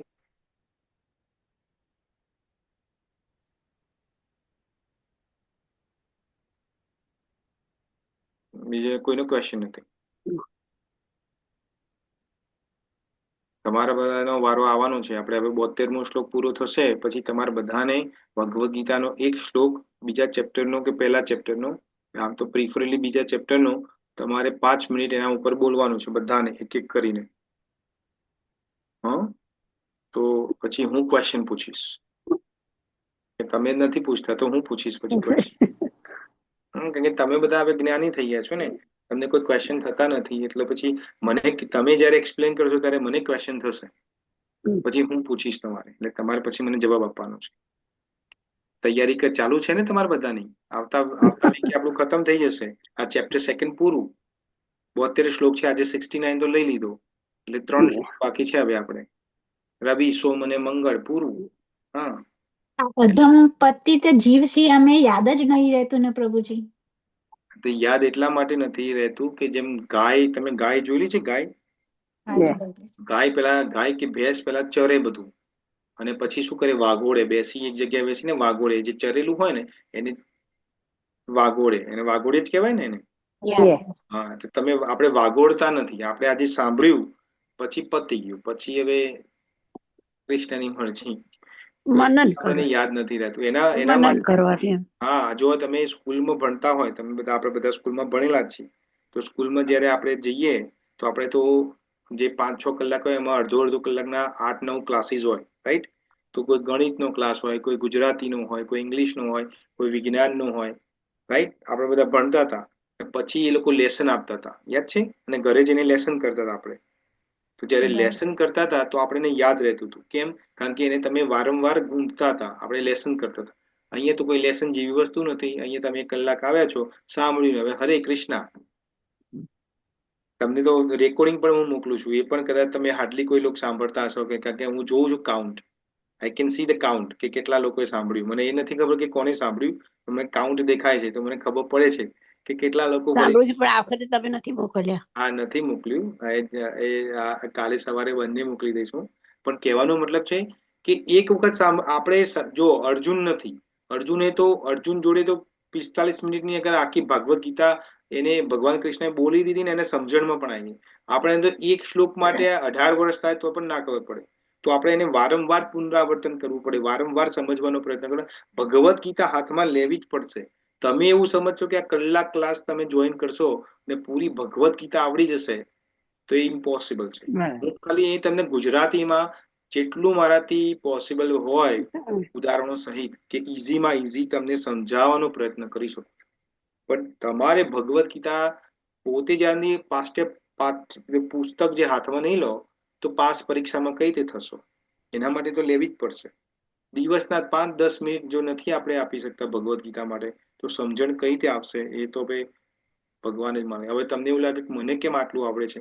મને નથી આવડતું, પણ અમે ભગવત ગીતાને હાથમાં લઈએ છીએ, રોજ એને હાથમાં લઈએ છીએ, એને પ્રણામ કરીએ છીએ, એને ભગવાનને પ્રાર્થના કરીએ છીએ એના ચરણોમાં કે પ્રભુ મને કશું નથી આવડતું, તમે જ મને શીખવાડો. અને ભગવાન જ્ઞાન પણ આપે છે, કૃપા કરે છે, દયાળુ છે.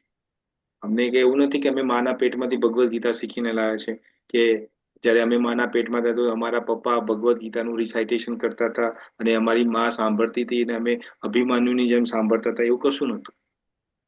રાઈટ? થોડી મહેનત તો કરવી પડશે. થોડી મહેનત કરશો ને આવી જ જશે. આ તો સાયકલ ઉપર એકવાર બેસવાની, તમે આપણે સાયકલ ઉપર બેસતા નથી, બીક લાગે છે પડી જઈશ તું, એટલે પડી જશો તો પડી જશો, એકવાર પગ છોલાશે, બીજું શું. પણ એકવાર સાયકલ ઉપર બેસીને તમને આવડી ગઈ પછી હાથ ખુલ્લા રાખીને સાયકલ ચલાવો તો આવડી જાય ને. પછી તો હાથ ઉપર હોય ને કેવા પેન્ડલ મારીને કેવું આમ બેલેન્સ થાય ઓટોમેટિક. તો ભગવત ગીતાને તમે હાથમાં નહીં લો તો આ તમારે આજે બીક લાગશે. એના હાથમાં રોજ લેવાનું ચાલુ કરો. જો પછી મહિના પછી, 3 મહિના પછી, 6 મહિના પછી તમે ખુદ કહેશો કે રિયલી આ આજે અમે કર્યું એનાથી અમને બહુ સંતોષ છે, હવે અમને ખબર પડે છે ભગવાન શું કહેવા માંગે છે. એવું છે. બીજું કોઈ? હજુ તો ભગવત ગીતા કરીએ, જો આપણે શ્રીમદ ભાગવતમ પણ કરવાનું છે. શ્રીમદ ભાગવતમ જોઈન કરવાનો છે ક્લાસ? કરવાનો ને પ્રભુજી, કરવાનો. હા, તો શ્રીમદ ભાગવતમમાં તો કેટલું બધું છે, 18,000 શ્લોકો છે એમાં. આમાં તો 700 શ્લોક છે, એમાં પણ આપણે ગળમથલ થાય છે. કઈ વાંધો નહીં. આપની એટલે આમાં આત્મામાં તો પીવાની સંતોષ જરૂર થાય ને, નથી, થોડો આપની ટાઈમ આપવાની આત્મામાં તો જરૂર. સંતોષ થાય ને, આત્માને તો હા સંતોષ થાય ને, આપણે સાંભળીએ તો આપની આત્મામાં તો સંતોષ થાય ને. હા, પણ થોડું મહેનત કરો તો આવડી જશે. કે આ મહેનત તો કોઈ હા રોકેટ હા. સાયન્સ નથી. હમ. ના આવડે તો અમને પૂછો, અમને ક્વેશ્ચન પૂછો. મને નહીં આવડે તો હું ક્વેશ્ચન પૂછીને તમારા માટે જવાબ લાવીશ. એવું નથી કે બધું મને પણ આવડે છે. હું પણ મારા સિનિયર્સને, મારા ગુરુઓને પણ હું ક્વેશ્ચન પૂછપૂછ કરું છું. આ રામચંદ્ર પ્રભુ આવે છે અમારા ભાગવતમના ક્લાસમાં સવારે પાર્થ સારથી ફાઉન્ડેશનમાં. એમને ખબર જ છે, એક બે ક્વેશ્ચન તો હું પૂછું જ છું, જે પણ આવતા હોય એમને. કેમ પૂછું છું? કારણ કે જરૂરી નથી કે મને બધું આવડતું હોય, રાઈટ? એવું છે, પ્રશ્ન પૂછવા જોઈએ. જે પ્રશ્ન, કારણ કે પ્રશ્ન તમે પૂછશો તો એનો મતલબ કે you are serious about something. તમે પ્રશ્ન નથી પૂછતા એનો મતલબ કે ઓકે, હવે સાંભળ્યું ને સાંભળ્યું, ના સાંભળ્યું તો ના સાંભળ્યું, વોટ ડઝ ધેટ મેટર? પણ પ્રશ્ન ક્યારે આવે? જ્યારે તમે ધ્યાન દઈને સાંભળતા હો ત્યારે પ્રશ્ન આવે. પ્રભુજી, મારે એ પૂછવું હતું કે આપણે જે ભગવાને લીલાઓ કરી, એમના જોડે એમના પાર્ષદો આયેલા હતા, એ તો નિત્ય નિત્ય નિત્યબદ્ધ છે. નિત્યબદ્ધ જીવ હતા અને આપણે તો બદ્ધ જીવ છે. તો હમ. એમનામાં તો નિત્યબદ્ધ જીવ હતા, એટલે એ તો ભગવાનની લીલાઓ કરી, પણ આપણે તો બદ્ધ જીવ છે, તો આપણી એ ગતિ આપણી કેવી રીતે થઈ શકે? આ તો $1,000,000 ક્વેશ્ચન છે. એના માટે ગતિ કરવા માટે પહેલી તો વસ્તુ છે નવધા ભક્તિ છે આપણે. એમાં પહેલી ભક્તિ છે શ્રવણ, જે તમે બધા કરી રહ્યા છો. શ્રવણ પછી આવે છે કીર્તન, જે હું કરી રહ્યો છું અત્યારે. તમને બધાને જ્ઞાન આપી રહ્યો છું. તો તમે જે સાંભળો છો એ તમારા પરિવારને સંભળાવો. તમે જે પણ તમને સમજણ પડે છે તો પરિવારને 5 મિનિટ રોજ બેસો, સાંજે, સવારે, જ્યારે ટાઈમ મળે ત્યારે, કે વીકેન્ડમાં એક વખત રવિવારે ભેગા થઈને બેસો, વાત કરો, ચર્ચા કરો, ભગવદ્ ગીતા હાથમાં લો, બધાને કહો કે એક એક શ્લોક વાંચ ભાઈ તું, અને એનું થોડું એક કર. તો એનાથી કથન થશે, શ્રવણ થશે, કીર્તન થશે, અને પછી સ્મરણ. પછી ધીમે ધીમે ભગવાનનું સ્મરણ આવશે. જો આ જે ઇન્દ્રિયોની વાત કરી, તો એની અંદરથી બહાર નીકળવાનો શું ઉપાય છે? જ્યારે આપણે ભગવાનનો લઈએ છીએ, આપણે પ્રસાદ લઈએ છીએ, તો આપણે કદી જ્યારે પણ મોંમાં કશું નાખીએ છીએ તો કદી ક્વેશ્ચન પૂછીએ કે આ પ્રસાદ છે કે નહીં? જે આવ્યું તો આપણે મોંમાં નાખીએ છીએ. તો એટલે એને કહેવાય ઇન્દ્રિય ગ્રેટિફિકેશન કહેવાય, ઇન્દ્રિયને તૃપ્ત કરવી કહેવાય. પણ જ્યારે આપણે એવું જ્યારે મોંમાં નાખતા પહેલા વિચારીએ આ પ્રસાદ છે, તો કૃષ્ણને યાદ કર્યા છે તમે ત્યાં. તો એ જ આ સેમ વસ્તુ છે, આમાં કોઈ ફરક નથી. ખાલી અહીંયા પ્રસાદ તરીકે તમે ભગવાનને યાદ કર્યા છે અને અહીંયા નથી કર્યા, આટલો જ ફરક છે. આ તમે કરવાનું ચાલુ પડી જશો જ્યારે, ને 5 ઇન્દ્રિયોને તમે કશું સાંભળો છો તો પૂછો તમારી જાતને, આ કૃષ્ણ રિલેટેડ છે તો સાંભળો, કૃષ્ણ રિલેટેડ નથી તો ના સાંભળો. આંખને પૂછો, આ કૃષ્ણ રિલેટેડ છે તો જુઓ, નહીં તો ના જુઓ. સૂંઘવાનું છે તો કૃષ્ણ રિલેટેડ છે, ભગવાનનો ફૂલ ને બધું આપણે મંદિરમાં જઈએ તો સૂંઘીએ છીએ, ના તો ના સૂંઘો. આ જ કરવાનું છે. આ કરવાથી ધીમે ધીમે ધીમે ધીમે આપણે શુદ્ધ થતા જઈશું, આપણે ખબર પણ નહીં પડે. પણ આપણે તો આપણી જે 5 ઇન્દ્રિયો છે એને તો છૂટી મૂકી દીધી છે. જે મનમાં આવે જોવાનું, જે મનમાં આવે સાંભળવાનું, જે મનમાં આવે મોંમાં મૂકવાનું, જે મનમાં આવે મોંથી બહાર નીકાળવાનું. પછી ક્યાંથી આપણે ભગવાનના ધામમાં જઈ શકીએ? માતાજી, જવાબ મળ્યો રિદ્ધિ માતાજી? હા હા, એ તો ના, એટલે એમ કે અર્જુન તો બરોબર, પણ લાઈક બીજા બધા લાઈક કુબ્જા હતી, એ ઓપોઝિટ, એમનું ચરિત્ર તો એટલું બધું સારું નતું, પણ એ તો આઈ થિંક મુક્ત આત્મા જ હશે ને, આપણા જેવી બધા એવું આત્મા નથી. પણ હોય ને. એ મુક્ત આત્મા પહેલા નથી, પણ ભગવાનના કોન્ટેક્ટમાં આવીને ભગવાને એનું લોક પ્રદાન કર્યું છે. કુબ્જા છે, પછી આ કંસ તો ચલો જય વિજય હતા તો હા, આપણને ખબર રાઈટ, પડે. પણ જેમ કે એક્ઝામ્પલ પૂતના હતી, તો પૂતનાને ભગવાને માતૃનું ધાત્રી, જે ધાત્રી એટલે માતાનું પદ હા, આપ્યું છે એને.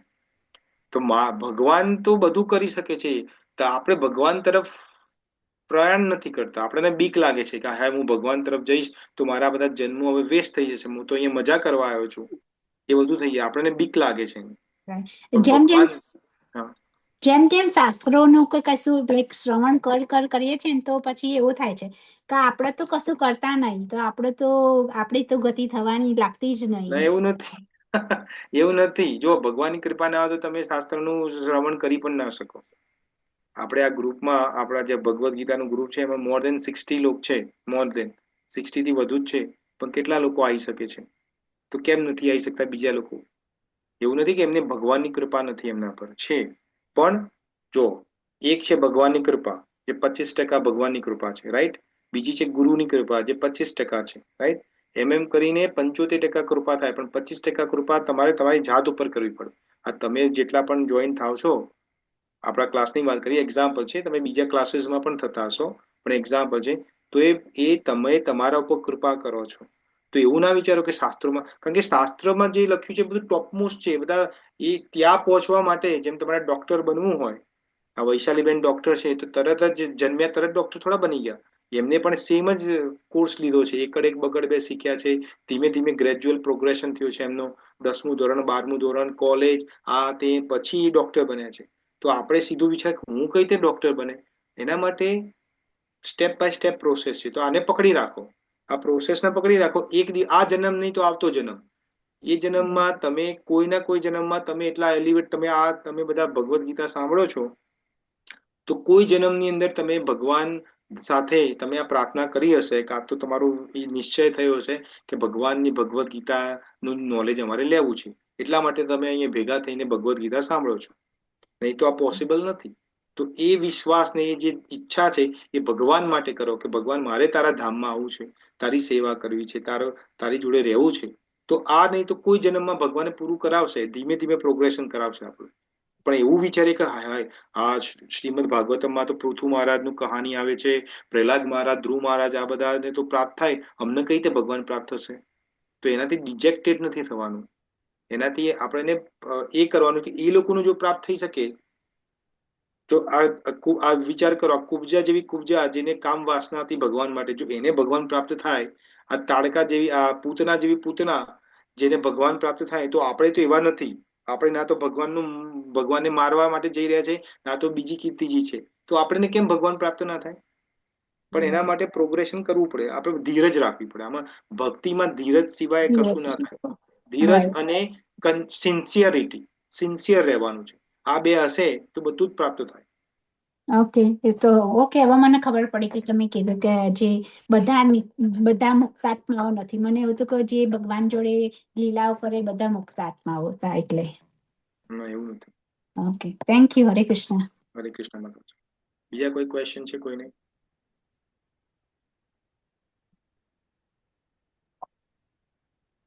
નથી. ઓકે, તો હવે આજે ગુરુવાર છે, કાલે શુક્રવાર અને શનિવાર 2 દિવસ આપણો ક્લાસ નથી. રવિવારે ફરીથી ક્લાસ હશે. તો રવિવારે 8:30 વાગે મળીશું. વેરી લાઇકલી પોસિબલ છે કે રવિવારે મે નોટ બી ક્લાસ ના હોય, એ હું ગ્રુપમાં જણાવીશ, કારણ કે હું કોઈ સેવામાં સંલગ્ન થવાનો છું. જો એ સેવા નહીં હોય તો હું તમારી સેવામાં ચોક્કસ આવીશ. તો રવિવારે ક્લાસ હશે કે નહીં એ હું તમને રવિવારે જણાવીશ.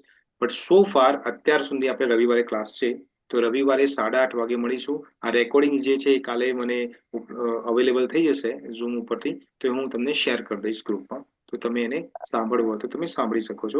શ્યામ સુંદર પ્રભુ, આ તમે ડ્રોપ કરો એના પહેલા આપણે આ પાર્થ સારથી ફાઉન્ડેશન વાળા ક્લાસીસ ક્યાં આગળ અવેલેબલ છે? એમ કે એમની હું લિંક લિંક તમને મોકલીશ. જોઈબેન, એ સવારે આપણે અહીંયાના 10 વાગે થાય છે, તો એ લિંક હું તમને મોકલીશ. રોજ એવરી ડે 10 o'clock થાય છે. સવારના 10 વાગે? એના સિવાય કોઈ બીજા ટાઈમે થાય છે એમના ક્લાસ? ના, એ નથી, આ એમનું સવારનું છે. ઓકે ઓકે ઓકે, તો આઈ થિંક મારથી તો પોસિબલ નથી. ઓકે ઓકે, તો ધન્યવાદ ડિવોટીઝ તમારા બધાનો. વાંછકલ્પતરુ ભયસ્ય કૃપા સિંધુ ભય એવ ચ પતિતનામ પાવનેભ્યો વૈષ્ણવેભ્યો નમો નમઃ. જગતગુરુ શિલ પ્રભુપાદ કી જય. Bhagavad Gita as it is કી જય. વૈષ્ણવ કી જય. હરે કૃષ્ણ ડિવોટીઝ. જય શ્રી હરે કૃષ્ણ. કૃષ્ણ. શ્યામ સુંદર પ્રભુ, હરે કૃષ્ણ. ધર્મ પ્રણામ. કૃષ્ણ. કોટી કોટી પ્રણામ રામચંદ્ર હરે પ્રભુ. કોટી હરે કૃષ્ણ. કૃષ્ણ તમને. કોટી કોટી પ્રણામ. હરે કૃષ્ણ પ્રભુજી, થેન્ક યુ. હરે કૃષ્ણ માતાજી. વૈષ્ણવબેન ધન્યવાદ તમારો. હરે કૃષ્ણ. હરે કૃષ્ણ. જય શ્રી કૃષ્ણ. હરે કૃષ્ણ કોટી પ્રભુજી, કોટી દંડવત પ્રણામ, પ્રણામ. દંડવત પ્રણામ અર્પિતા માતાજી તમને. કોટી કોટી પ્રણામ. હરે કૃષ્ણ. હરે કૃષ્ણ. હરે હરે હરે કૃષ્ણ. કૃષ્ણ પ્રભુજી, હરે કૃષ્ણ દંડવત પ્રણામ. કૃષ્ણ માતાજી. કોટી કોટી દંડવત પ્રણામ. જય પ્રણામ. શ્રી કૃષ્ણ. જય શ્રી જય શ્રી કૃષ્ણ. કૃષ્ણ. જય શ્રી કૃષ્ણ. મંગલા માતાજી તમને કોટી કોટી પ્રણામ. મીના માતાજી કોટી કોટી પ્રણામ તમને. હરે કૃષ્ણ. શ્યામ બેન સુંદર કોટી કોટી પ્રભુ. પ્રણામ. હરે કૃષ્ણ માતાજી. ધન્યવાદ તમારો. હરે કૃષ્ણ. જય શ્રી કૃષ્ણ. હરે કૃષ્ણ. જય શ્રી કૃષ્ણ. ઇન્દુબેન હરે કૃષ્ણ.